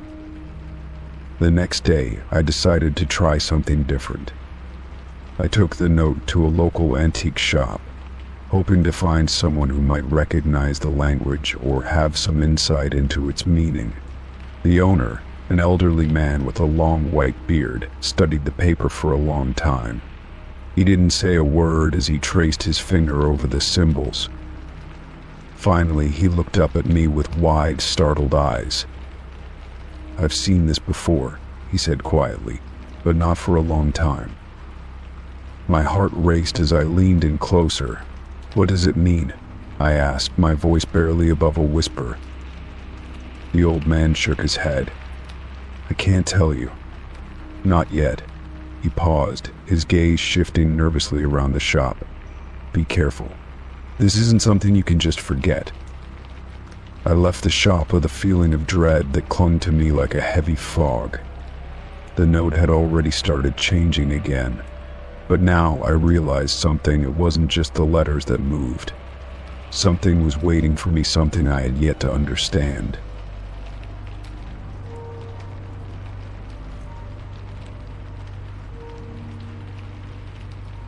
Story 16. I was going through a box of old family memorabilia when I came across the photograph. It was slightly yellowed with age, the edges frayed from years of being stored away. In the picture, my parents, siblings, and I were gathered on a beach, smiling and laughing as we stood together in the sunlight. The strange part was, I couldn't remember ever having that photo taken. I had been around 10 years old when the photo was snapped, and though I could remember most of the family vacations, this one didn't seem familiar. The image was too vivid, too clear, and yet it felt out of place. There was a man standing in the background, half hidden behind a tree, his features barely discernible but his presence unmistakable. He wasn't someone I recognized, and I couldn't understand why he would be there. The more I stared at the man in the background, the more unnerved I became. His eyes were fixed on the camera, directly at us, despite being so far away. He was dressed in an old-fashioned suit, something that looked out of place for a beach trip.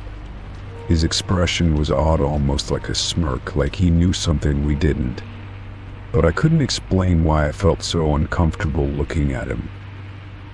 I turned the photo over to check for any writing on the back, hoping for a clue about where it had been taken or who the photographer was. There was nothing. No date, no location, no names, just the faintest smudge of what looked like a fingerprint. I felt a chill run down my spine as I turned it back over to look at the strange man again. How could something this unsettling have slipped past me all these years? I asked my parents about the photo the next time we spoke, trying to act casual about it. "Do you remember this vacation?"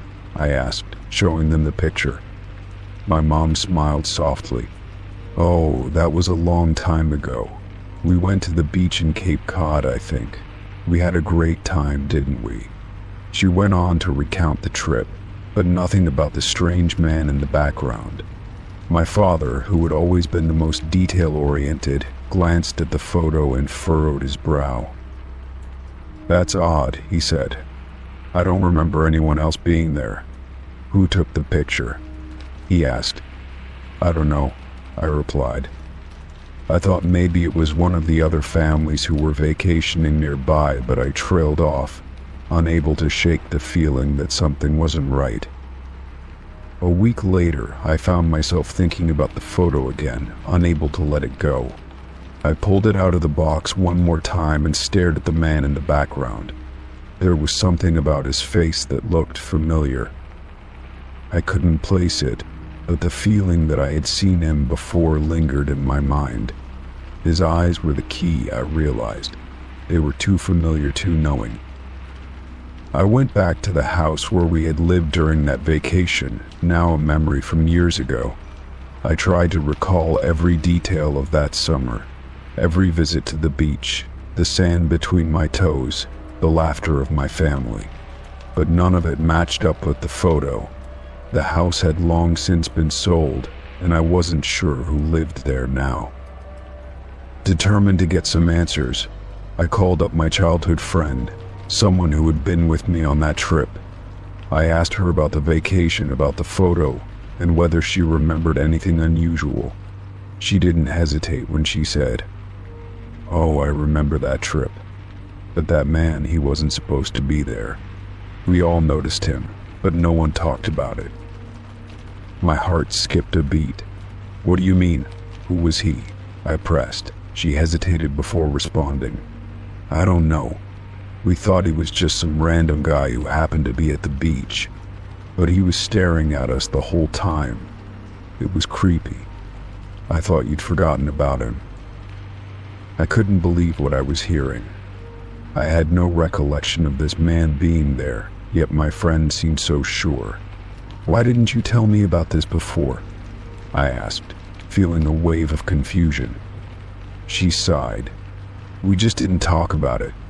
It felt weird, you know, like something we weren't supposed to see." I felt my mind spinning as I tried to make sense of what my friend had told me. Had I forgotten about the man because I was too young to understand? Or was there something more to this? The more I thought about it, the more I began to wonder if there was some hidden memory lurking deep inside me, something I couldn't access. The next few days were a blur as I searched for any answers I could find. I dug through old vacation photos, but none of them revealed anything unusual. I scoured the internet for anything related to Cape Cod vacations in the 90s, but found nothing that could explain the man's presence in the photo. Then, one evening as I was going through some old family albums, I stumbled upon another photo from the same vacation. This time it was a picture of my mom and me walking along the beach. The man from the previous photograph wasn't visible in the background, but something was different. I could just make out the shadow of someone standing just out of frame, standing in the same spot as in the first picture. I froze. The man had been following us. The realization hit me like a ton of bricks. He hadn't just been an innocent bystander. He had been watching us all along, a presence in the background of our memories, uninvited and unnoticed. I had to know more, but there were no more clues to find. No one else seemed to remember anything about him. The more I searched, the more elusive the answers became. The strange man in the background of my family's photo was a mystery I couldn't solve, a piece of my past that didn't fit. And yet, no matter how much I tried to forget about him, I couldn't shake the feeling that he would always be there, lurking just out of sight. Story 17. For an entire week, I had the same dream every night. It began the same way, with me standing in front of a house I didn't recognize. The house was large, old, and eerily quiet, with windows that seemed to watch me as I made my way inside. The floorboards creaked under my feet as I walked through the empty rooms, and an unsettling feeling settled deep in my chest. Each time I couldn't shake the sensation that I was being drawn toward something, but I didn't know what. I made my way down the hallway, always moving forward despite the growing unease inside me. The walls were bare, and the air smelled faintly of dust and decay. There were no pictures, no furniture, just the oppressive silence that seemed to fill every corner of the house. As I walked, I couldn't help but feel like I was trespassing, as if I wasn't supposed to be there. Yet something compelled me to keep moving forward, my feet carrying me toward the end of the hall. At the end of the hallway, there was a door. It stood out in the otherwise barren corridor, an imposing presence that seemed to loom over me.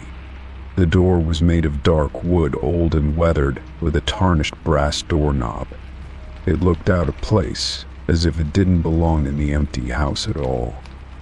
I always stopped in front of it, my hand hovering over the doorknob, hesitant, terrified, but unable to turn away. In each dream, I never opened the door. The moment I reached for the knob, something inside me recoiled. It was as if a deep primal fear gripped my chest, warning me not to open it. I would always stand there for what felt like an eternity, staring at the door and feeling the weight of the darkness behind it pulling at me. Despite my curiosity, I couldn't bring myself to step inside. Something was waiting for me on the other side, and I knew I wasn't ready to face it. The dream would always end the same way.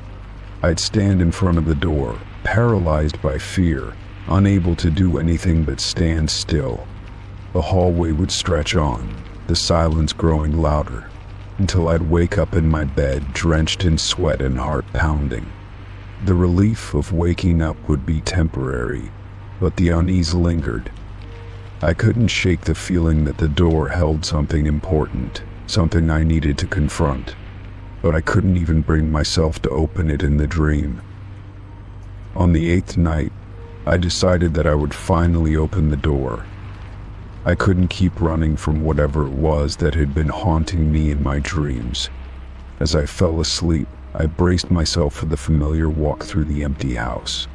The quiet was just as unnerving as before, and my steps echoed in the stillness as I moved down the bowel. The door at the end of a hallway was waiting for me, and this time I wasn't going to stop. When I reached the door, my hand didn't hesitate. I gripped the tarnished knob and twisted it. The door creaked loudly as it opened, the sound grating against my ears. My heart raced as I stepped inside, and the fear that had been building up inside me seemed to intensify with every step. The room was dark, too dark for me to make out any details. But I could feel something in the air, something heavy, something oppressive. As I moved further into the room, the darkness seemed to close in around me. The temperature dropped, and my breath came out in visible puffs. The silence was deafening, and the fear that had been gnawing at me throughout the dream became unbearable. I wanted to turn back, but something held me there, as if the room had trapped me in its grip. Suddenly I heard a noise. It was soft at first, almost imperceptible, but it grew louder with each passing second. The sound of slow, deliberate footsteps echoed in the darkness, sending a chill down my spine. I turned, expecting to see someone standing behind me, but the room was still empty. The footsteps continued closer now, but there was no one there. The realization hit me like a punch to the gut. I wasn't alone in the room. I tried to run, but my feet wouldn't move. The fear was paralyzing, holding me in place as the footsteps grew louder. My breath quickened, and I could feel my pulse racing in my neck. The darkness seemed to close in on me, pressing in from all sides. I couldn't see anything, couldn't hear anything except the footsteps. My heart pounded in my ears, drowning out all other sound. Then, in the midst of this silence, I felt a presence behind me. It was like a shadow creeping up, cold and suffocating. I couldn't bring myself to turn around. The terror was overwhelming, and I was rooted to the spot. I knew I was being watched, and the sense of dread was so intense that it almost felt physical, as if it were pressing down on me, suffocating me. The footsteps stopped suddenly, and the room went completely still. I dared not move, afraid that if I did, whatever was in the room with me would strike. The silence stretched on for what felt like an eternity, and I was too terrified to even breathe. Then I felt something brush against my shoulder, light as a whisper, but it was enough to send me into a blind panic. I spun around, but the room was still empty. I woke up with a start, gasping for air, my body drenched in sweat. My heart was still racing, and I could feel the lingering terror from the dream weighing on me.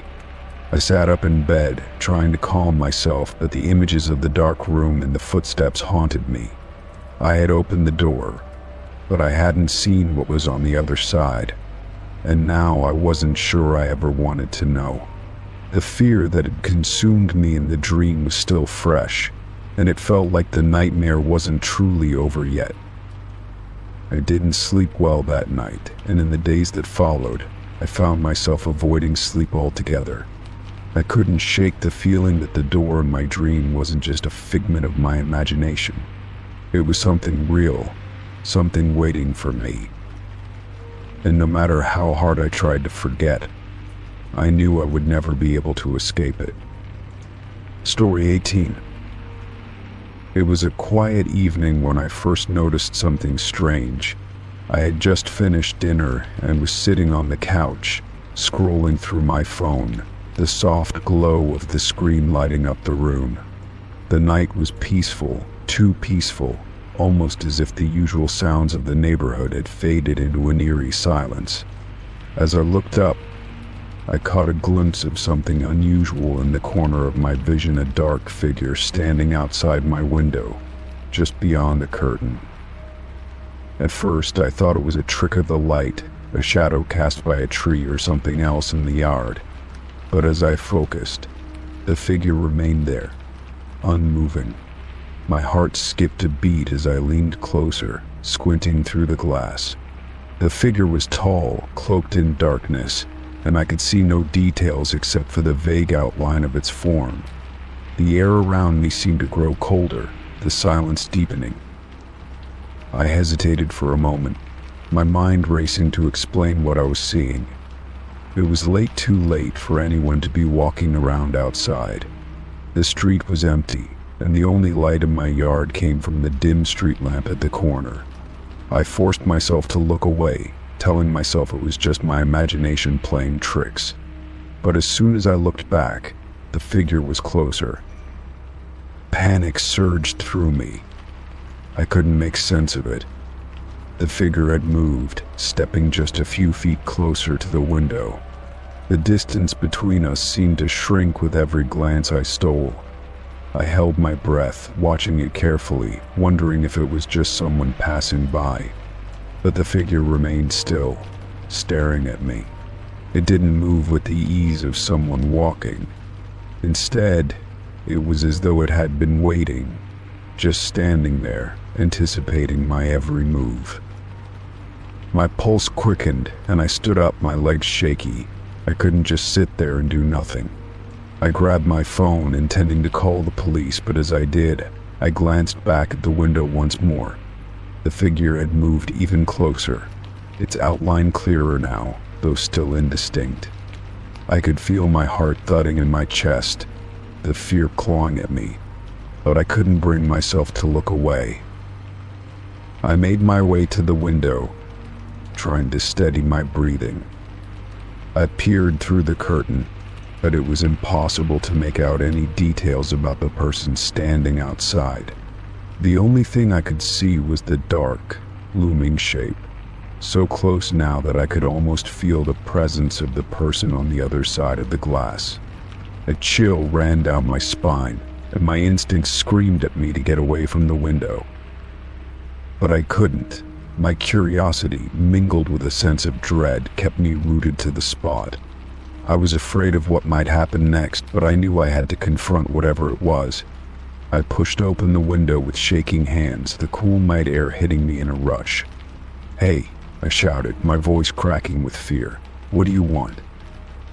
For a moment there was nothing but silence. No answer, no movement. I waited, my heart hammering in my chest. I leaned further out the window, squinting into the darkness, trying to spot any sign of life. But there was nothing. The figure had vanished. I quickly scanned the yard, my eyes darting from one shadow to the next. The darkness seemed endless, swallowing any trace of the figure. I felt a sense of relief flood over me, but it was quickly replaced by confusion. Where had they gone? Had they run off into the night? Or was there something else at play here? I backed away from the window, my thoughts racing. Maybe it had all been a trick of the mind, a combination of exhaustion and the isolation of the late hour. But deep down, I knew something wasn't right. The air still felt heavy, charged with an unsettling energy. I tried to shake off the feeling, but it lingered, clinging to me like a second skin. I closed the window, double-checking the locks, though I knew it wouldn't make much of a difference if someone or something was determined to get in. I turned off the lights in the living room and sat on the couch, my phone still in my hand. I tried to distract myself, but my eyes kept darting to the window, as if expecting the figure to return. I checked the time. Almost an hour had passed since the encounter, and still, I couldn't shake the feeling that something was wrong. I considered calling a friend or even the police, but what would I say? Someone's been standing outside my window, but they disappeared when I tried to confront them. It sounded ridiculous, and part of me didn't want to appear foolish. But as I sat there, trying to calm my racing thoughts, the same sense of dread started creeping back. I got up once more and peeked through the curtains, expecting to see nothing, just the empty night. Instead, I was met with the same figure, standing in the same spot. This time, it was no longer standing still. It was moving, but slowly, methodically, inching its way closer to the house. My heart pounded in my chest, and the urge to run gripped me like a vice, but I couldn't move. I couldn't look away. The figure continued its slow approach, its shape more defined now in the faint glow of the streetlight. I grabbed my phone again, prepared to call the police, but before I could dial, the figure stopped. For a moment there was only stillness. Then, with a sudden burst of movement, it disappeared into the darkness, just like before. I didn't wait another second. I rushed to the door, locked it, and checked every window in the house. I couldn't explain what had just happened. It felt like a nightmare, like I had just been part of some twisted game. But no matter how hard I tried to rationalize it, I couldn't shake the feeling that I wasn't alone. I spent the rest of the night in the living room, lights on, phone in hand, constantly glancing toward the window. The figure never returned, but the unease remained, gnawing at me.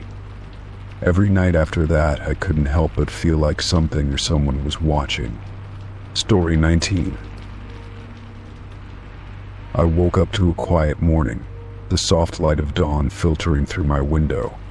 The house was still and peaceful, a stark contrast to the restless thoughts that had kept me awake the night before. I had been meaning to tackle a few things around the house, maybe clean the kitchen or rearrange the living room, but first, I needed to step outside for a breath of fresh air. I got dressed quickly and walked toward the front door, ready to start my day. As I reached for the door handle, something immediately felt off. The handle was stiff, and there was a slight resistance when I tried to turn it. I paused for a moment, confused. It had worked perfectly fine the night before. My heart skipped a beat as I tugged harder, trying to get the door open, but the handle wouldn't budge. Panic started to rise in my chest. I pulled the door handle again, this time with more force, and it came loose in my hand. I stared at it for a moment, unsure of what to make of the situation. It wasn't just that the handle was broken, it was as though something had tampered with it. The metal felt cold, almost too cold, and the mechanism inside felt strange, like it had been forced out of alignment. I crouched down to inspect the door, hoping that the problem was something simple, like a loose screw or a broken piece of hardware. But as I looked closer, I noticed something even more unsettling. There was a small, unfamiliar key jammed inside the lock. The key was old, its edges worn smooth from years of use. I could barely make out the design on the key, but something about it didn't sit right with me. It looked like it didn't belong. I pulled at the key, trying to dislodge it, but it wouldn't budge. It was stuck in the lock, lodged there like it had been placed intentionally. I wondered if someone had tried to break into my house, but the door didn't show any other signs of forced entry. No scratches or dents in the wood, no broken glass, just a strange, broken handle and the mysterious key. My thoughts raced as I stood there, frozen in place. Who would leave a key in my door? And why hadn't they just used it to open the door? I could feel my heart beating faster in my chest, and a cold sweat began to form on the back of my neck. I turned the key slightly, hoping to get a better look at it, but that was when I noticed something even stranger. The key seemed to move ever so slightly, as though it had a mind of its own, as if something was pulling it deeper into the lock. I let go of the key in shock, my breath catching in my throat. For a moment, I stood there, not knowing what to do. Was someone watching me? Were they outside, waiting for me to open the door? I couldn't explain the sense of dread creeping up my spine, but it was undeniable. Every fiber of my being screamed at me to get away from the door, but I couldn't bring myself to leave. I had to figure out what was going on. After a few moments of hesitation, I went inside to find something I could use to remove the key. I returned with a small pair of needle-nosed pliers, my hand shaking as I tried to grip the key. The metal felt smooth under my fingers, and as I tugged on it again, the key finally came free with a soft click. I held it in my hand for a moment, examining it closely. It was a simple, unmarked brass key with an intricate, almost delicate design etched into the surface. It looked ancient, but there was no telling how long it had been there or who it belonged to. I couldn't stop staring at it. It seemed out of place, like it didn't belong to my house at all. It was as though it had been waiting for me to find it, like it had been left there for a reason. My mind raced with possibilities, none of them comforting. Could someone have been in my house without me knowing? Had they used the key to gain access before, or was this the first time? I looked back at the door, the broken handle still in my hand. The house felt too quiet, too still, and I couldn't shake the feeling that something was watching me. I took a deep breath, trying to steady myself, and went back outside to get a better look at the door from the outside. The keyhole was still in place, and the handle was still broken, but nothing else seemed unusual. There were no signs of forced entry or damage. The further I looked at the lock, though, the more I became convinced that something was off. It didn't make sense. I had been living in this house for years, and nothing like this had ever happened before. Why now? And why the key? I decided to call a locksmith, just to be sure. As I sat down to wait, I couldn't help but feel as though I was waiting for something to happen, as though the key had set something in motion. I couldn't shake the feeling that I was being watched, that something was about to change. My thoughts circled back to the key, and I wondered if it was tied to something from the past, something I hadn't yet uncovered. When the locksmith arrived, I explained the situation, showing him the broken handle and the key I had found. He examined the door with a practiced eye, his brow furrowing as he inspected the lock. "This is strange," he muttered, more to himself than to me. "I've never seen a lock like this before. It's an old model, but it's not something you'd find on a door like this." He worked quickly to replace the handle and fix the lock, but as he did, he mentioned something that sent a chill down my spine. "You know," he said casually, "there are rumors about this neighborhood. People say things go missing here sometimes. Keys, especially. They show up when you least expect it." I wasn't sure what to say to that. It sounded absurd, but the more I thought about it, the more I realized how strange everything had been. The broken handle, the key, the sense of unease that had followed me all day. Something wasn't right, and I wasn't sure I wanted to know the truth. When the locksmith left, I locked the door behind him, my hand lingering on the doorknob. I glanced at the small brass key on the table, its surface glinting in the fading light. It felt like it was waiting for me to do something, to make a choice. But I had no idea what that choice was, or what would happen if I turned the key. I didn't sleep that night. Instead, I sat by the window, watching the shadows stretch across the yard. I couldn't shake the feeling that someone was out there, waiting for me to make my move. And the more I thought about the key, the more I realized that I was no longer in control of the situation. The key had chosen me, and whatever was behind it was just beginning. Story 20. It was around 2 a.m. when I was jolted awake by the sudden, sharp knock on my door. At first, I thought it was just the wind or my imagination playing tricks on me, but the knock came again, louder this time, followed by a brief silence. My heart skipped a beat, and I sat up in bed trying to make sense of what I had just heard. No one ever came by at this hour, and the neighborhood was usually quiet at night. I hesitated, unsure whether to ignore it or check. Maybe it was just a late-night delivery or some prankster, though the idea of someone knocking at my door in the dead of night felt unsettling. With every passing second, my curiosity grew, and I finally decided to get up and see who it was. I tiptoed down the hallway, careful not to make a sound, my feet cold against the wooden floor. As I reached the front door, I peered through the peephole, but there was no one in sight. The porch was empty, the night air still and calm. I frowned, feeling a strange knot in my stomach.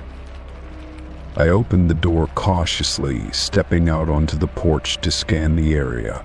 The street was dark, lit only by the faint glow of street lamps casting long shadows across the pavement. Nothing was out of the ordinary. There were no cars parked in front of my house, and no figures lingering in the darkness. But then, just as I was about to step back inside, I heard it. Faint but unmistakable footsteps. They weren't close, but they were getting louder, moving away from my house in the distance. It was a strange, hurried sound, like someone running away, their feet hitting the ground in quick succession. I stood frozen for a moment, my breath catching in my throat. Who could have knocked and then run off so quickly? And why? It didn't make sense. I scanned the street again, my eyes darting across the shadows, but there was no one in sight. I closed the door behind me and locked it, the chill of the night creeping into my bones. The footsteps faded into the distance, but I couldn't shake the feeling that something wasn't right. I had no idea who had knocked or what their intentions were, but it felt wrong, like I had just missed something important. I went back to bed, but sleep didn't come easily. Every creak of the house seemed amplified in the silence.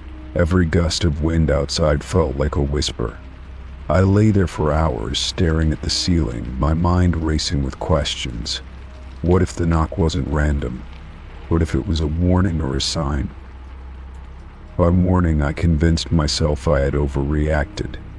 Maybe it had been a prank, or some late-night delivery driver trying to get my attention. I decided to let it go and focus on the day ahead, but the uneasy feeling lingered in the back of my mind. I couldn't help but wonder if I had missed something, if there was more to the incident than I was willing to acknowledge. Later that afternoon, I was sitting at my kitchen table, trying to focus on work, when I heard it again, the faintest knock at my door. It was quieter this time, but unmistakable. My heart skipped a beat, and I froze in place. I rushed to the door, this time moving quickly, my pulse racing.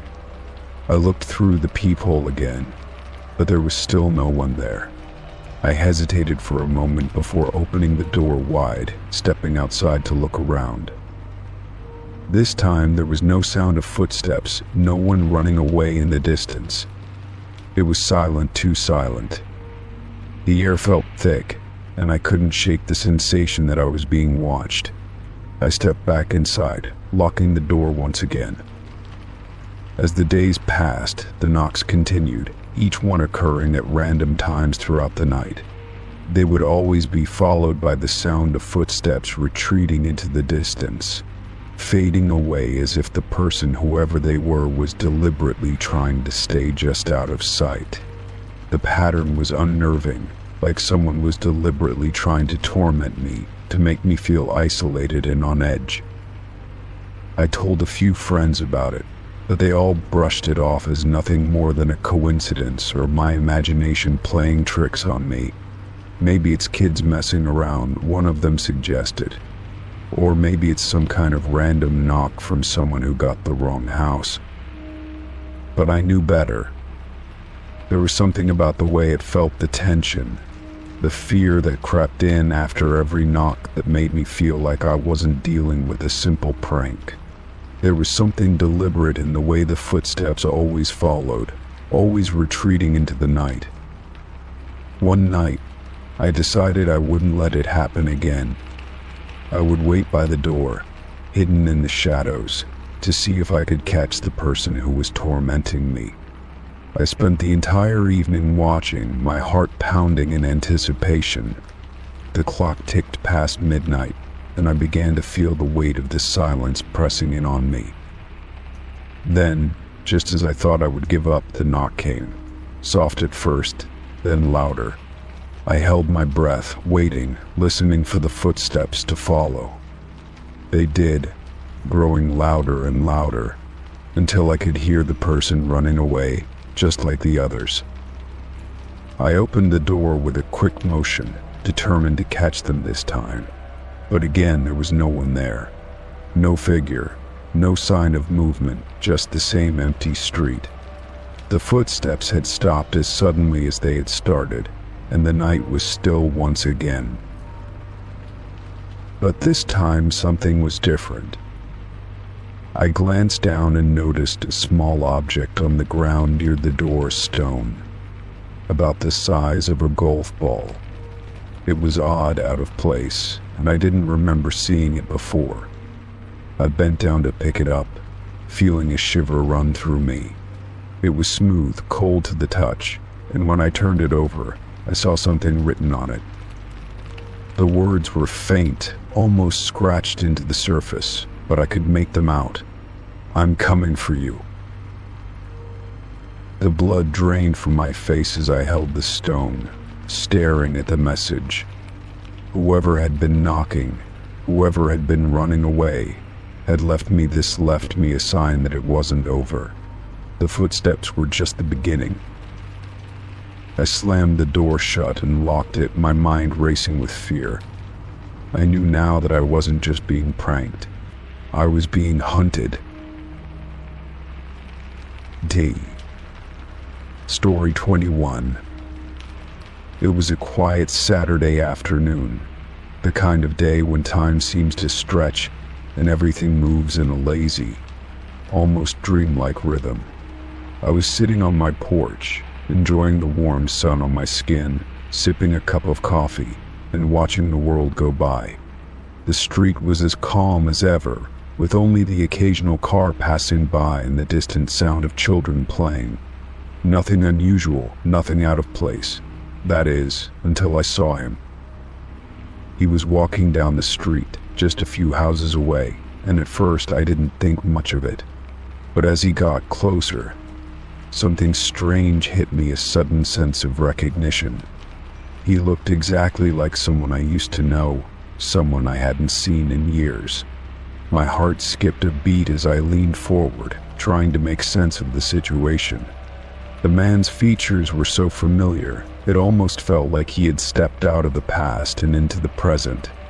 His posture, the way he walked, even the way his jacket fluttered in the breeze, it all reminded me of someone I had once been close to. I couldn't believe my eyes. It had been years since I last saw Alex, my old friend from college. We had drifted apart after I moved to this neighborhood, and I hadn't heard from him since. The thought of seeing him again, here, out of nowhere, made my pulse quicken. I stood up, my coffee forgotten in my hand, and I waved at him. "Alex," I called out tentatively, unsure if he would even recognize me after all this time. The man didn't stop. He didn't even look in my direction. He just kept walking, his steps steady and focused, as if I wasn't there at all. My heart sank a little, and I felt a flicker of confusion.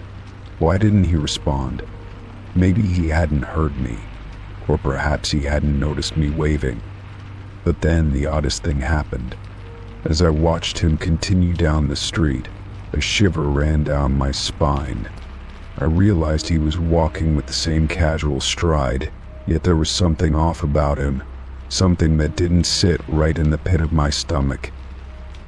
I watched him for a few more moments, my mind racing to piece everything together. Was it really Alex? Was I mistaken? The resemblance was uncanny, but the longer I stared at him, the more questions I had. It didn't make sense. Why would he be walking down my street without stopping to acknowledge me, especially after all these years? And why was he so distant? I quickly made my way down the porch steps, hoping to catch up with him. Maybe I had just startled him with my greeting, or maybe he hadn't heard me clearly. I wanted to at least say hello and ask how he had been all this time. But when I reached the end of my driveway and looked up the street, the man had vanished. It wasn't like he had simply turned the corner or walked into a driveway. No, he was gone. Completely gone. I stood there for a moment, trying to make sense of what had just happened. I scanned the street, my eyes darting from side to side, but there was no sign of him. No trace, no footsteps. He had disappeared as if he had never been there at all. I felt a cold shiver creep down my spine as a strange feeling of unease settled over me. The whole thing didn't add up. I had seen him with my own eyes, hadn't I? I walked back to my porch, still trying to shake the feeling that something was terribly wrong. My mind kept returning to the fact that the man had looked exactly like Alex, someone I had once been close to. But if it wasn't him, who was it? And why had he disappeared so suddenly without a trace? As I sat back down on the porch, my mind raced. Could I have imagined it? Could it have been some sort of trick of the light, or a coincidence? Maybe it wasn't really Alex after all, but someone else who just happened to look like him. But even as I tried to convince myself, a deep sense of foreboding gnawed at me. The way he didn't respond, the way he just kept walking as though he hadn't seen me at all, it didn't sit right. The days passed, but the memory of that strange encounter lingered in my mind. I kept thinking about the man on the street, and the way he had looked so much like Alex, yet acted completely differently. I couldn't shake the feeling that something wasn't quite right. I even found myself walking around the neighborhood, hoping to catch a glimpse of him again, just to confirm whether what I had seen was real. But no matter how many times I walked those streets, I never saw him again. I began to wonder if I was losing my grip on reality. Had I really seen someone who looked exactly like Alex, or had my mind played tricks on me? I started questioning every detail of that afternoon. Could I have mistaken him for someone else? But every time I thought about it, the more I was convinced that it had been Alex, or at least someone who looked exactly like him. Then, one day, I ran into an old neighbor who had lived down the street for years. We exchanged pleasantries, and I mentioned the strange man I had seen walking down the street. I asked if she had seen anyone new in the neighborhood lately. Her face froze for a moment before she spoke. "Did he look like he didn't belong?" she asked, her voice low and cautious. I nodded, feeling a chill run down my spine. Yes, he looked like someone I used to know, but he didn't stop when I waved at him, and then he vanished.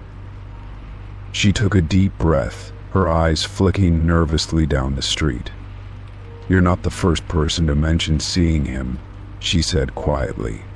"Some people around here have been seeing someone like that for weeks now, someone who looks just like someone they knew. But he's never the same person. He's always someone from their past." I stared at her, my mind spinning. The more I listened, the more unsettled I became. There were other people who had seen this man, and he was someone from their past too. I couldn't help but wonder, had I seen something I shouldn't have? Or was it a warning, a message from the past that I had failed to understand? Story 22. I was rushing out the door, late as usual for work, when I felt something in my coat pocket that didn't belong. It was a pair of gloves, smooth black leather, well worn and soft to the touch. I paused for a moment, confused. I didn't remember putting gloves in my coat pocket, and I certainly hadn't bought any new pair recently. My mind raced as I tried to think of any reason they might be there. I pulled the gloves out and studied them closely. They didn't have any distinguishing features, no brand, no labels, no obvious signs of wear that might suggest they had been someone else's. They looked almost too perfect, as though they had been placed there deliberately. I shook my head, thinking it was just a strange coincidence, maybe an old pair I had forgotten about. But something about them felt off. The gloves felt foreign, like they didn't belong in my life. I asked my roommates when I saw them later that morning, "Hey, have you seen a pair of gloves lying around?" "I found some in my coat pocket, but they're not mine," I said. Emma, my roommate, furrowed her brow. "Nope, haven't seen any." "You sure they're not yours?" she replied, taking a sip of her coffee. I shook my head, holding them up for her to see. "They don't look familiar, do they?" I asked, hoping she might recognize them. She shrugged, unconcerned. "Maybe they're from someone else," she suggested, setting her coffee down. "I don't know though. Why don't you ask around? Maybe someone left them in your coat pocket without thinking." That didn't make sense to me, but I decided to ask around anyway, figuring it was worth a shot. I thought maybe they had been left behind by a friend or a visitor, but no one I spoke to had seen them before. I checked with everyone at work that day. "Have any of you misplaced a pair of gloves?" I asked, showing them the pair I had found. My colleagues glanced at the gloves and then exchanged looks, shaking their heads. "Those aren't ours," one of them, Sarah, said. "But they look expensive, don't they?" Another colleague, Mark, agreed. "Yeah, but still, no one here seems to know anything about them." The mystery only deepened after that. No one I knew claimed the gloves, and no one had seen a pair like them before. I even posted a picture of the gloves on social media, hoping that someone might recognize them, but no one responded. It was as if they had appeared out of nowhere, and no one had any explanation for how they ended up in my coat pocket. A week passed, and I still couldn't shake the feeling that something wasn't right. I tried to move on, telling myself it was just an odd occurrence that I would never understand. But every time I reached into that coat pocket, the gloves were still there, a reminder of the strange situation. It was as if they were waiting for something or someone to claim them.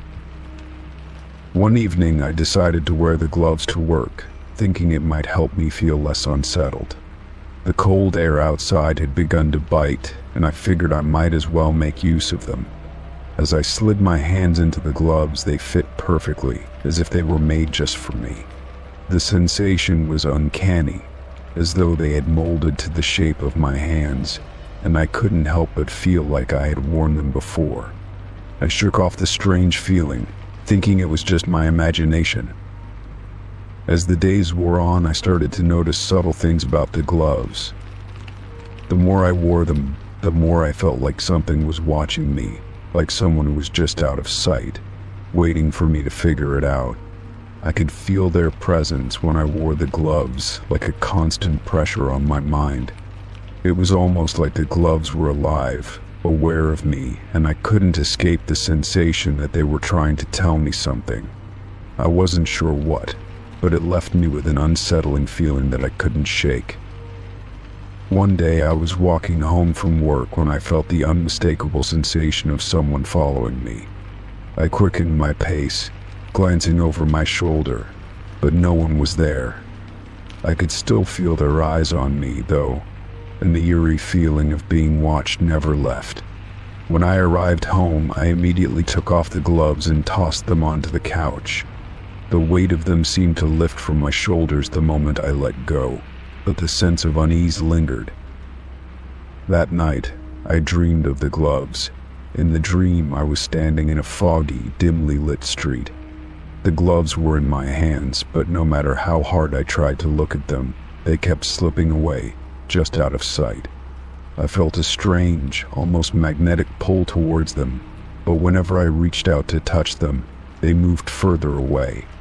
I woke up with a start, drenched in sweat, and the gloves were still on the couch where I had left them. The dream had felt so real, as if it was a warning, but I didn't know what it meant. The next morning, I finally decided to get rid of the gloves. I had had enough of the strange feeling they gave me, and I couldn't ignore the sense that they had some kind of connection to the unsettling things that had been happening around me. I grabbed the gloves, took them outside, and tossed them in the trash, hoping that would be the end of it.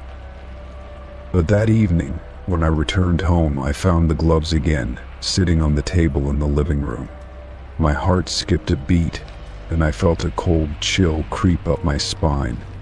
I hadn't heard anyone enter my apartment, but there they were, the gloves sitting as though they had never been thrown away. I stood frozen, staring at them, trying to make sense of what was happening. I reached for them once again, but this time, I hesitated. The gloves felt heavier than before, as if they were more than just fabric and leather. Something was attached to them, something that I couldn't see but could feel in the pit of my stomach. I knew at that moment that I would never be able to escape them. They had become a part of my life in ways I couldn't understand, and no matter how hard I tried to get rid of them, they always found their way back. Story 23. It was a quiet night, and I was driving home from a late shift. The streets were nearly empty, and the only sound was the hum of my car engine and the occasional rustling of leaves in the wind. As I cruised down a familiar stretch of road, I passed an old, rusty sedan parked on the side of the road. It wasn't unusual to see cars parked here, but there was something different about this one. I couldn't quite put my finger on it, but as I passed the vehicle, I noticed a figure inside. At first, I thought it was just a shadow or a trick of the light, but then the figure's face became clearer. I couldn't see details, but I could make out the shape of a person sitting there, staring directly at me through the windshield. The intensity of the gaze was what struck me the most. There was something unsettling about it, as if the person knew exactly who I was. I felt a chill creep down my spine, and I instinctively looked away, trying to shake the feeling.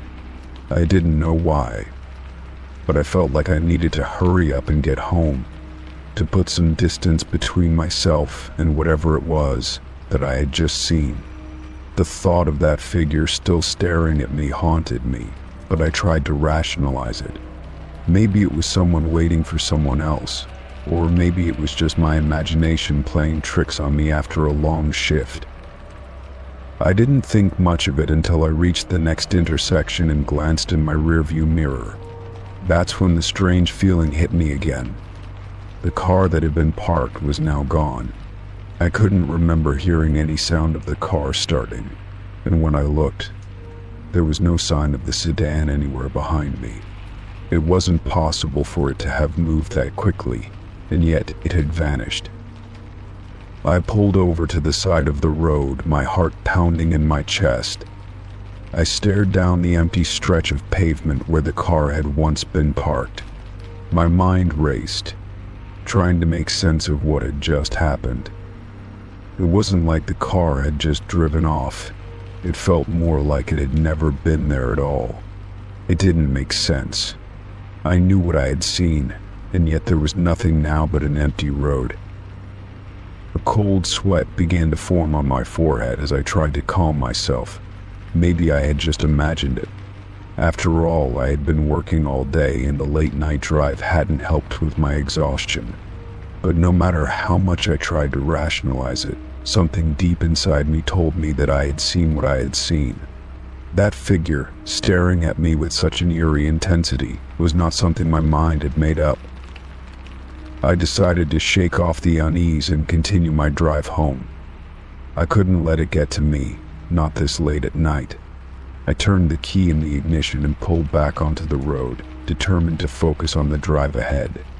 But as I continued down the street, the memory of the figure kept resurfacing in my mind.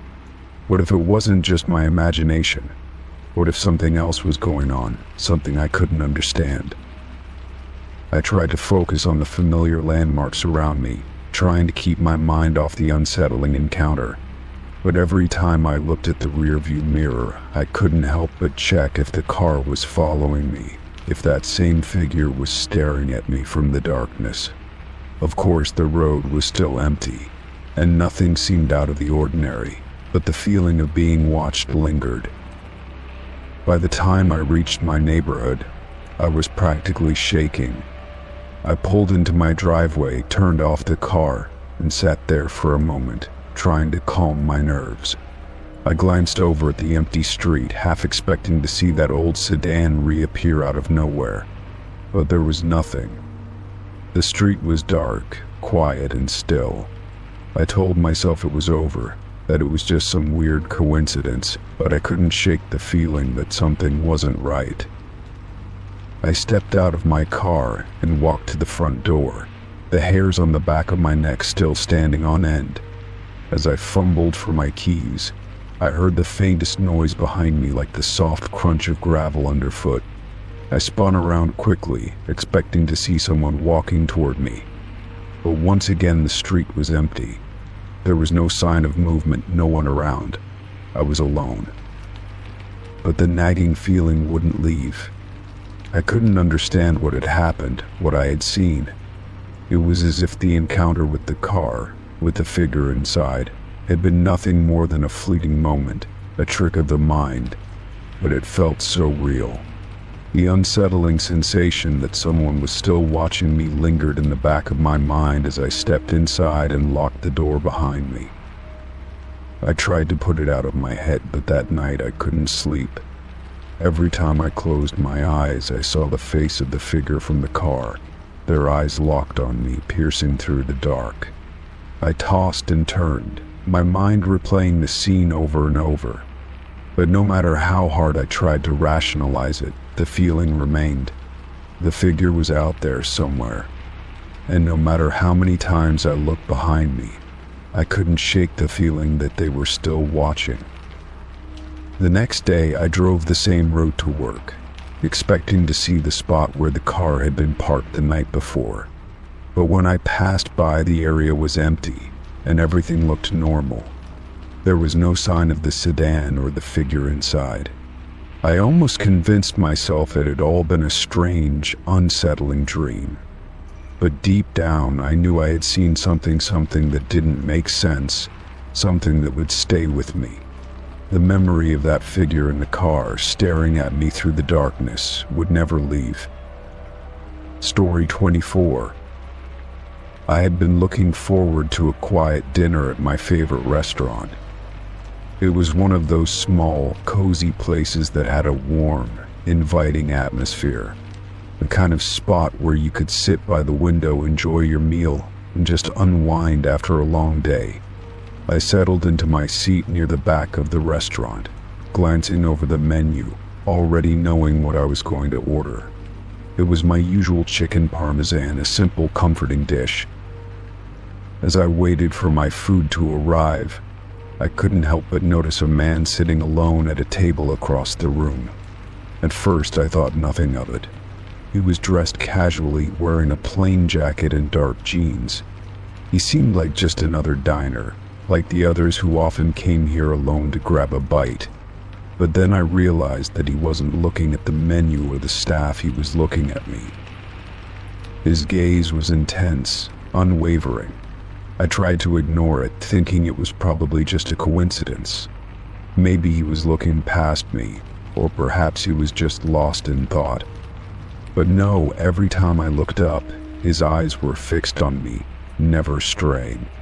It made me uncomfortable, and I started to fidget in my seat. I tried to distract myself by checking my phone, but even then, I could feel his gaze on me, like a heavy weight pressing down on my shoulders. Minutes passed, and the longer I sat there, the more uneasy I became. It wasn't just the staring, it was the way he stared, as if he knew something about me, something I didn't know myself. My mind raced with possibilities. Was he familiar? Had I seen him somewhere before? I couldn't shake the feeling that something was off. I tried to convince myself it was just paranoia, that I was overthinking the situation. But the feeling didn't go away. When my food finally arrived, I tried to focus on eating, hoping the distraction would help. But I couldn't stop glancing over at him. He hadn't moved. His eyes were still locked on me, unmoving, as if he were waiting for something. My appetite had completely disappeared, and I pushed my plate aside, not even bothering to take a bite. The silence in the restaurant seemed to grow louder with each passing minute, and the tension between us felt almost palpable. I thought about leaving, but I didn't want to seem rude. Maybe I was just being dramatic, overreacting to a harmless situation. I took a deep breath and tried to calm myself. But just as I was about to get up and ask for the check, I saw him stand up from his seat. He didn't walk towards the door or the counter like a normal diner would. Instead, he made a slow, deliberate path across the room. I watched him carefully, heart pounding in my chest. He stopped right in front of my table, and for a moment, I thought he might say something. But he didn't. He just stood there, his eyes still locked on me, and then, without a word, he turned and walked out of the restaurant. Relief washed over me, but only briefly. I still couldn't shake the unease that had settled in my stomach. I hurriedly paid the bill, my hands trembling as I slid the cash across the table. I wanted to leave, to get out of there as quickly as possible. As I stood up to leave, I noticed the restaurant was quieter than usual. The other diners seemed to be wrapped in their own worlds, unaware of the strange tension that had just unfolded. I stepped outside into the cool night air, hoping to calm my nerves. I walked quickly, my footsteps echoing in the empty street, but as I rounded the corner, I froze. There, standing outside the restaurant, was the same man. He was leaning against the wall, watching me with the same intense gaze. My heart skipped a beat, and panic surged through me. I didn't know what to do. I couldn't stay there, not with him standing so close, watching me. I quickly turned and started walking faster, hoping to lose him in the crowd. But there was no crowd. The street was eerily empty, and I could hear his footsteps behind me, matching my pace. I broke into a jog, my breath coming faster, the adrenaline pumping through my veins.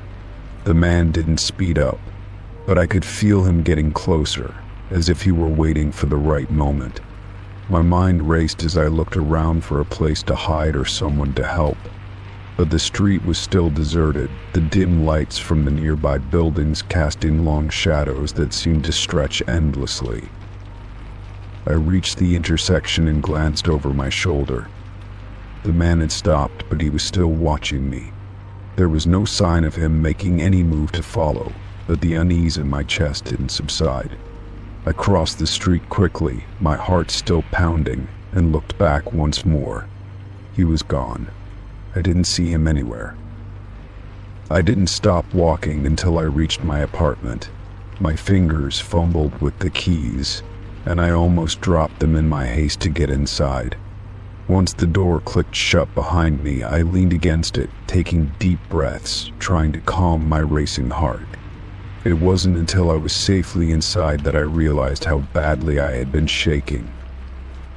I spent the rest of the night checking and rechecking the locks on all the doors and windows. I couldn't stop thinking about that man and the way he had stared at me, so focused, so intent. Who was he? Why had he followed me? I tried to tell myself that I was just being paranoid, that it was nothing more than a coincidence. But the thought that he might have been waiting for me, following me, lingered in the back of my mind.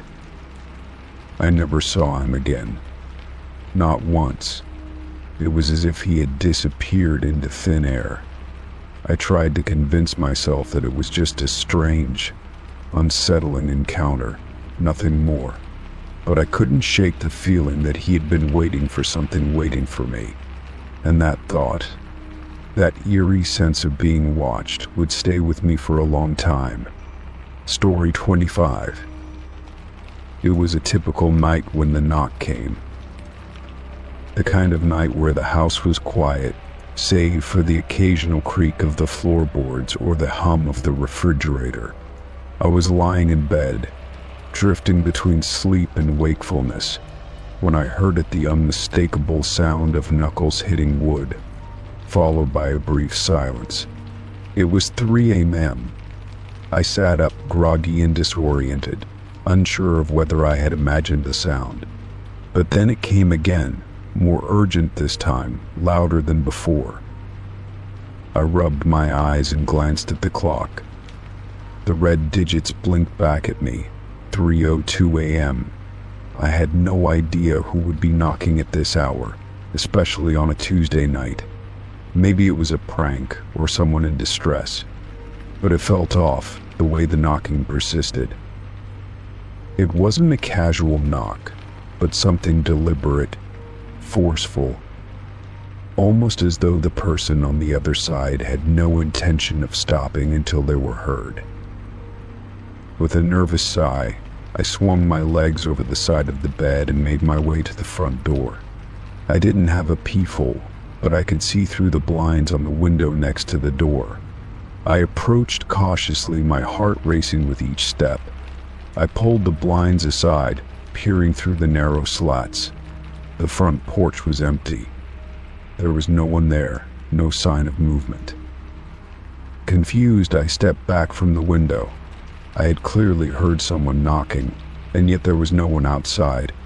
Maybe it was someone trying to get my attention, perhaps a neighbor with an emergency or a delivery that had gone wrong. But if that were the case, why hadn't they left a message, or at least knocked once and waited for a response? Instead, the knocking kept going, even more insistently now. It was as if whoever was out there wanted to make sure I heard them.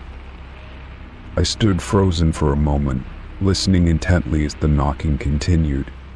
It was rhythmic, almost methodical, and relentless. The sound echoed through the quiet house, growing louder and more demanding. I felt an inexplicable chill crawl up my spine as I stared at the door, unsure of what to do. I had no choice but to investigate further, but something inside me told me that I wasn't going to like what I found. I hesitated before unlocking the door, my hand trembling slightly as I turned the knob. I opened it just a crack, peering out into the night. The air was cool and still, the only sound the faint rustle of leaves in the wind. There was no one in sight. I stepped back, bewildered, and closed the door with a soft click. But before I could even think about going back to bed, the knocking resumed, louder this time, as though it was right next to the door. I bolted upright, my pulse racing. It was coming from inside the house, from the other side of the door, as if someone had moved right up against the frame. I had locked the door, so it was impossible for anyone to be there. Panic began to rise in my chest. I quickly checked the deadbolt and the chain lock, but both were secure. The knocking didn't stop, it only intensified. I backed away from the door, not sure what to do next. I called the police, my voice shaky as I explained the situation. The dispatcher assured me that someone would be sent over soon to check things out. But as I stood there, waiting for their arrival, I couldn't shake the feeling that something wasn't right. The knocking had stopped briefly, but it was only to start again, now coming from the back door of the house. I hadn't heard anyone approach, hadn't seen any shadows pass by the windows. It was as if the person or whatever it was had appeared out of thin air. I rushed to the back door, my heart pounding. I didn't even bother to check the window this time. I opened it cautiously, looking around in every direction. Nothing. The yard was still and silent. There was no sign of anyone, no movement at all. The only sound was the soft rustling of branches in the breeze. I closed the door and locked it, the hair on the back of my neck standing on end. The knocking had started again, now from the front door, and it was more forceful than ever. I checked every lock in the house, every window, every door, but everything was secure. I went back to the front door, my hands trembling as I reached for the knob. As I opened it a second time, I felt a rush of cold air, even though it hadn't been there before. I stepped outside, my eyes darting around the porch, but again, there was no one there. The night was quiet now, the knocking having ceased altogether. But I could still hear it in my mind, echoing in the silence, the sound that I couldn't escape. I stood on the porch for a while, trying to make sense of it all. Was it some kind of prank? But who would be so persistent, knocking at all hours of the night without showing themselves? And why had they stopped just as suddenly as they had started? I glanced at my phone. It was almost 4 a.m. Now, the police hadn't arrived yet, but something told me they wouldn't find anything, just like I hadn't. As I stood there in the dark, I felt a strange sensation in the air, a shift in the atmosphere that made my skin prickle. I turned around to head back inside, but as I reached the door, I caught a glimpse of movement at the edge of the yard. My heart skipped a beat. A shadow, tall and dark, was moving slowly toward the house. It was human-shaped, but there was something off about it. Its movements were jerky, unnatural. I quickly slammed the door shut behind me and locked it. The knocking started again, but this time it was accompanied by a soft whisper, barely audible, as if it were coming from inside the walls. I couldn't make out the words, but the tone was unmistakable. It was a warning, a promise that this would not be the last time I would hear it. I backed away from the door, fear washing over me. Whatever was out there, whatever had been knocking at my door, was not done with me. It had only just begun.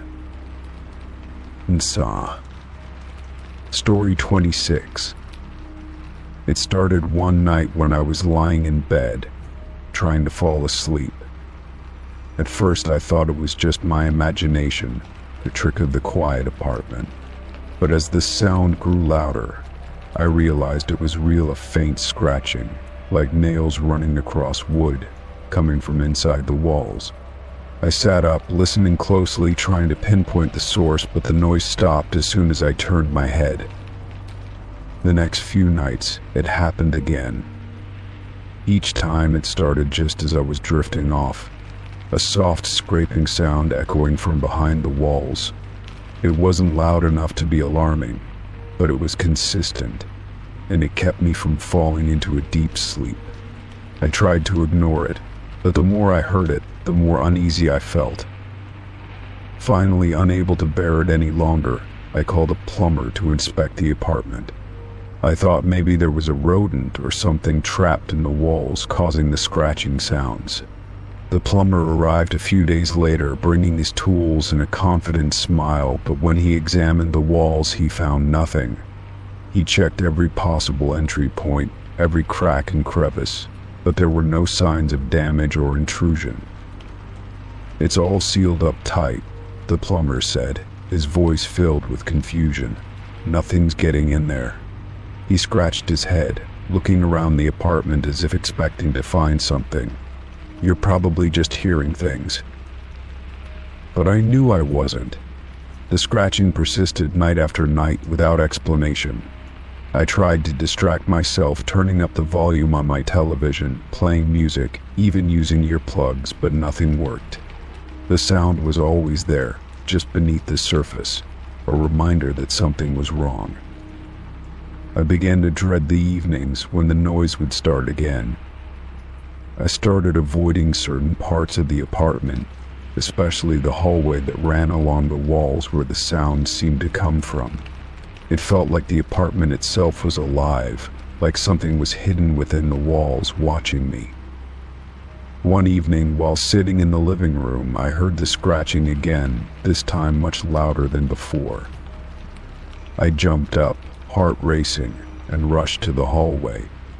It sounded as if whatever was making the noise was right behind the drywall, moving and scraping.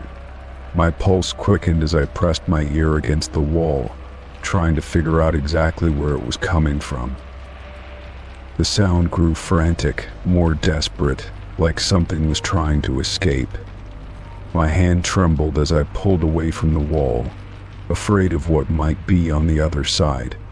I took a few steps back, my mind racing with possibilities. Could it be a rodent, trapped in a tiny space, trying to claw its way out? Or was it something else, something worse? Unable to shake the feeling that I wasn't alone, I called the landlord to report the problem. I told him about the scratching sounds and the plumber's inspection, hoping he would take the issue seriously. He seemed skeptical, but promised to send someone over to take another look. The next day, a maintenance worker arrived. He was an older man with graying hair and a stoic expression. I explained the situation again, and he nodded before grabbing a tool from his bag and starting to examine the walls. He didn't speak much, only muttered to himself as he checked the drywall, tapping it with a small hammer to listen for any hollow spots. He paused when he reached a particular section of the wall near the hallway. There was a subtle difference in the sound when he tapped it, a dull thud instead of a solid knock. His brow furrowed, and he ran his fingers along the edge of the drywall, then stopped. "Odd," he said quietly. "This wall is thicker than the rest." I looked at him, confused. What does that mean? He didn't answer right away, instead pulling out a small knife and carefully cutting a section of the drywall. The scraping stopped immediately, replaced by an eerie silence that seemed to hang in the air. I held my breath, staring at the maintenance worker as he carefully removed the section of the wall.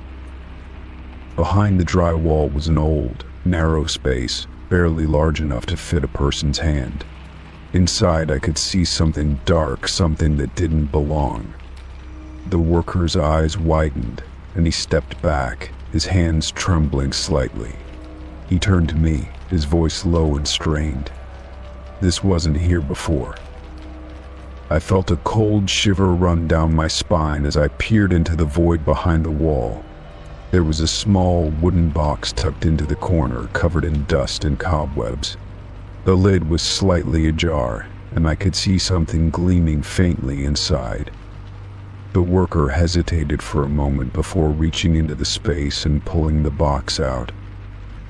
He placed it on the floor in front of me and slowly opened the lid. Inside was a collection of old photographs, faded and yellowed with age, and a small bundle of letters tied together with a string. As he flipped through the pictures, I saw faces I didn't recognize, strangers with hollow eyes, staring back at me from the past. The letters, too, were dated, written in an elegant but unfamiliar hand. One of the letters was open, and the words on the page sent a chill through me. "I know you can hear me. I know you're listening. Don't ignore the sounds." It's too late. I stared at the letter, unable to process what I was seeing. Who had written it? Why was it hidden behind my walls? And why did it feel like it was meant for me? The worker didn't seem to know what to make of it either. He put the box down and stepped back, shaking his head. "I've never seen anything like this," he muttered. "I don't know what it means, but it's not good." I couldn't bring myself to look away from the photographs. It was like they were calling to me, pulling me deeper into a mystery I didn't understand.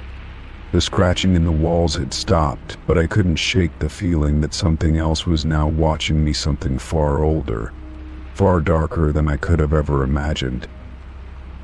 Story 27. It was a quiet evening when I heard a knock on my door. The sun had just set, and the air had a chill to it, signaling the arrival of fall. I was just finishing up some work, not expecting any visitors, so I glanced through the peephole, half expecting to see a delivery person, or maybe a neighbor. Instead, a man stood there, his face partially obscured by the shadows of the porch light. His appearance was unremarkable, except for the unsettling feeling that washed over me. When I opened the door, he immediately asked, "Can you help me find my way home?" His voice was calm, almost too calm, and he looked at me as though we were old friends. The question itself didn't sit right with me. I didn't recognize the man, and I was certain I had never seen him before in my life. His clothes were a little disheveled, but nothing too out of the ordinary. Still, something about him felt off, like he didn't belong. Before I could respond, the man took a small step forward, as if expecting me to invite him in. I instinctively took a step back, trying to put some distance between us. "I'm sorry, but I don't think I can help you," I said, my voice shaky. I was about to close the door, but before I could, he jammed his foot into the space between the door and the frame. His smile never faltered. It was wide, almost too wide, and his eyes glinted with an unsettling familiarity, as if he already knew me. "Come on," he said, his tone not pleading but demanding. "I know you can help me." His foot remained firmly planted in the door, and I could feel the pressure as he gently pushed against it. It was like he had expected me to comply, as if he had every right to be there. My heart began to race, and I felt a cold sweat bead on my forehead. I looked around, hoping someone would pass by, or that a neighbor might hear the situation and come to my aid, but the street was eerily quiet. "Please," I said, my voice more forceful this time, "I don't know who you are, and I can't help you." I tried to pull the door shut, but the man's foot remained firmly wedged, preventing it from closing completely. He didn't seem angry or upset. His smile never wavered. It was as though he was playing some kind of game, and I was the one being tested. The air between us felt thick, suffocating, and I could feel my pulse pounding in my ears. "I don't need to explain myself," he said, his voice still calm, almost coaxing. "I'm just trying to find my way home. You've been expecting me, haven't you?" His words hit me like a cold wave, and I froze. I hadn't been expecting anyone. I didn't know this man, and I certainly didn't want him in my home. Yet his words struck a nerve deep within me, stirring up something I couldn't quite place. It was as if he was speaking in riddles, and somehow, the riddles made sense in a way that terrified me. I took a deep breath, trying to steady myself, but the unease grew stronger by the second. "No, I haven't been expecting anyone," I replied, trying to sound more confident. "Please leave." But the man didn't move. He remained standing there, his foot still blocking the door, his smile now growing slightly wider, almost like a grin. He didn't seem in a hurry to leave, and I realized with a sinking feeling that I might have to force him out. I considered calling the police, but something told me that wouldn't be enough. The man didn't appear dangerous, he didn't have any visible weapons, and he wasn't acting overtly aggressive. Yet his presence felt invasive in a way that words couldn't capture. I wondered if I was overreacting, but the more I stared into his eyes, the more I felt like something was terribly wrong. "You really don't remember me, do you?" he said suddenly, and his words felt like a punch to the gut. "I thought we had such good times together." His eyes searched mine, almost like he was waiting for me to recall something that didn't exist. His smile shifted, becoming more knowing, more predatory. "I know you're scared," he added, his voice softer now, "but you don't need to be." A cold shiver ran down my spine. His words were cryptic and disturbing, and I couldn't shake the feeling that he was playing with me, manipulating me into a corner. I didn't know what to do. I tried to close the door again, this time with more force, but the man's foot stayed planted firmly in the way. I could feel the pressure mounting as I struggled to close the door against his weight, but it wasn't enough. Then, something shifted in the air. The man's demeanor changed subtly, but it was enough to make my skin crawl. His eyes grew darker, and the smile that had once been friendly turned into something almost predatory. "You'll remember soon enough," he said, as though the words had already been decided. "It's only a matter of time." His words echoed in my mind as I stepped back, feeling the weight of his gaze pressing into me. A strange sensation washed over me, like I was suffocating in his presence. I couldn't let him in. I couldn't let this man cross the threshold of my home. The door was still open, and I had to act quickly. I took a step back and slammed the door shut with all my strength. For a moment, everything was quiet. I pressed my back against the door, my heart racing, my breath coming in short gasps. I didn't dare move, afraid that if I did, the man would find some way to break through. I peeked through the peephole, but the porch was empty. The man was gone. I stood there for several minutes, staring at the door, trying to make sense of what had just happened. Who was that man? Why did he seem so familiar, yet so wrong? I couldn't shake the feeling that this encounter wasn't random, that somehow I had been chosen. But for what, I didn't know. I locked the door and double-checked all the windows before retreating to the farthest corner of my apartment. I couldn't bring myself to go back to the door, to look outside again. The memory of that smile, the way he spoke to me as though we were connected in some way, lingered in my mind. As I sat in the dark, my thoughts raced, and I couldn't escape the feeling that the man would return. Whether I wanted him to or not, I felt like this was just the beginning of something far worse. Story 28. I woke up to the sound of heavy breathing near my ear.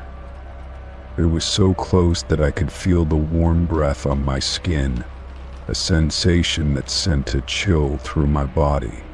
My eyes snapped open and I froze, listening. The rhythmic inhale and exhale were unmistakable, but I didn't dare turn over to see what was there. The sound was so real, so vivid, but when I turned my head to look, no one was there. The silence that followed felt even heavier than the breath I had just heard. I lay still, straining my ears, hoping for a sign, a hint of movement. But there was nothing. My room was as quiet as it had been before I went to sleep. I turned onto my back, feeling my heart pound in my chest. I couldn't shake the feeling that something wasn't right, that someone was in the room with me. But as I listened, there was nothing more. No footsteps, no whispers, just the steady beat of my own heart. I tried to calm myself down, telling myself it had been a dream, a figment of my imagination, or perhaps some random noise from outside. Maybe it had been a trick of the wind, or the creaking of the house settling. I looked at the clock on the nightstand, 3:30 a.m. Late enough that my mind could easily play tricks on me, I thought. But even as I reassured myself, I couldn't shake the unease that had settled deep within me. I turned over again, slowly this time, checking the space around me, the empty bed beside me. I knew I was alone, but the sound of that breathing still echoed in my mind. It was so vivid, so real. I pulled the covers up around me, trying to make myself feel safer, but the fear lingered. The room felt colder now, the shadows in the corners seeming deeper and more threatening. The stillness was broken by a faint rustling sound. I jerked upright in bed, my breath catching in my throat. I turned my head quickly, scanning the room, but I couldn't see anything unusual. I sat there, motionless, trying to convince myself it was just my nerves getting the best of me. But I couldn't stop my mind from replaying the heavy breathing so close to my ear. It felt too real, too personal to be imagined. I swung my legs over the side of the bed, feeling the cold floor beneath my feet. I stood up, my body tense, every muscle on high alert. I didn't know what I expected to find, but I couldn't sit there any longer. I crept to the door and opened it, checking the hallway. The house was as quiet as ever, the dim light from the bathroom casting long shadows across the walls. There was no sign of anyone, no sign of anything out of place. I went to the living room, but the silence was overwhelming, almost suffocating. I felt the hair on the back of my neck stand up, as if something was watching me from the dark corners of the room. The air felt thick with tension, and I couldn't shake the feeling that I was not alone. I checked the windows, the locks, but everything seemed secure. Nothing had changed. I went back to the bedroom, pulling the door shut behind me. The sound of the breath still echoed in my mind. I crawled back into bed, pulling the covers up to my chin, my mind racing. I closed my eyes, trying to push the fear out of my thoughts. But every time I thought I had calmed myself, the sound of heavy breathing returned to my mind. It was as if it was etched into my brain, an imprint that wouldn't go away. I lay there, staring at the ceiling, listening to the silence, hoping it would drown out the memory of that breath. Hours seemed to pass, though I couldn't tell how much time had truly gone by. Eventually the sun began to rise, casting a soft light through the window. I had barely slept, my mind too caught up in the strange occurrence from the night. As the morning light filled the room, the fear started to subside, replaced by exhaustion. I thought maybe it had been a bad dream, something that my mind had conjured up during a restless night. But as I got out of bed and walked toward the bathroom, I froze in place. On the bathroom mirror, in the condensation, there was a mark, something that had been written there. It was a single word, barely legible, but there it was, leave. I stood there for a long moment, staring at the word, my heart pounding again. It was impossible. There was no way anyone had been in the bathroom to write that. I was alone.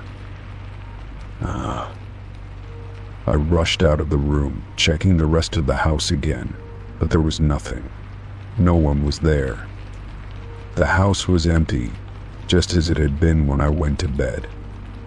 But that word on the mirror, it felt like a warning, like someone had been there, watching me, waiting for me to notice. I couldn't understand it, couldn't make sense of it. The fear I had felt earlier returned, stronger now, and it clung to me throughout the day. I went about my routine, but my mind was consumed with the breathing, the whisper of the word in the fogged-up mirror, and the unshakable feeling that something had been in my space, something or someone was waiting for me. I tried to tell myself I was overreacting, but deep down I knew something had happened, something I couldn't explain away.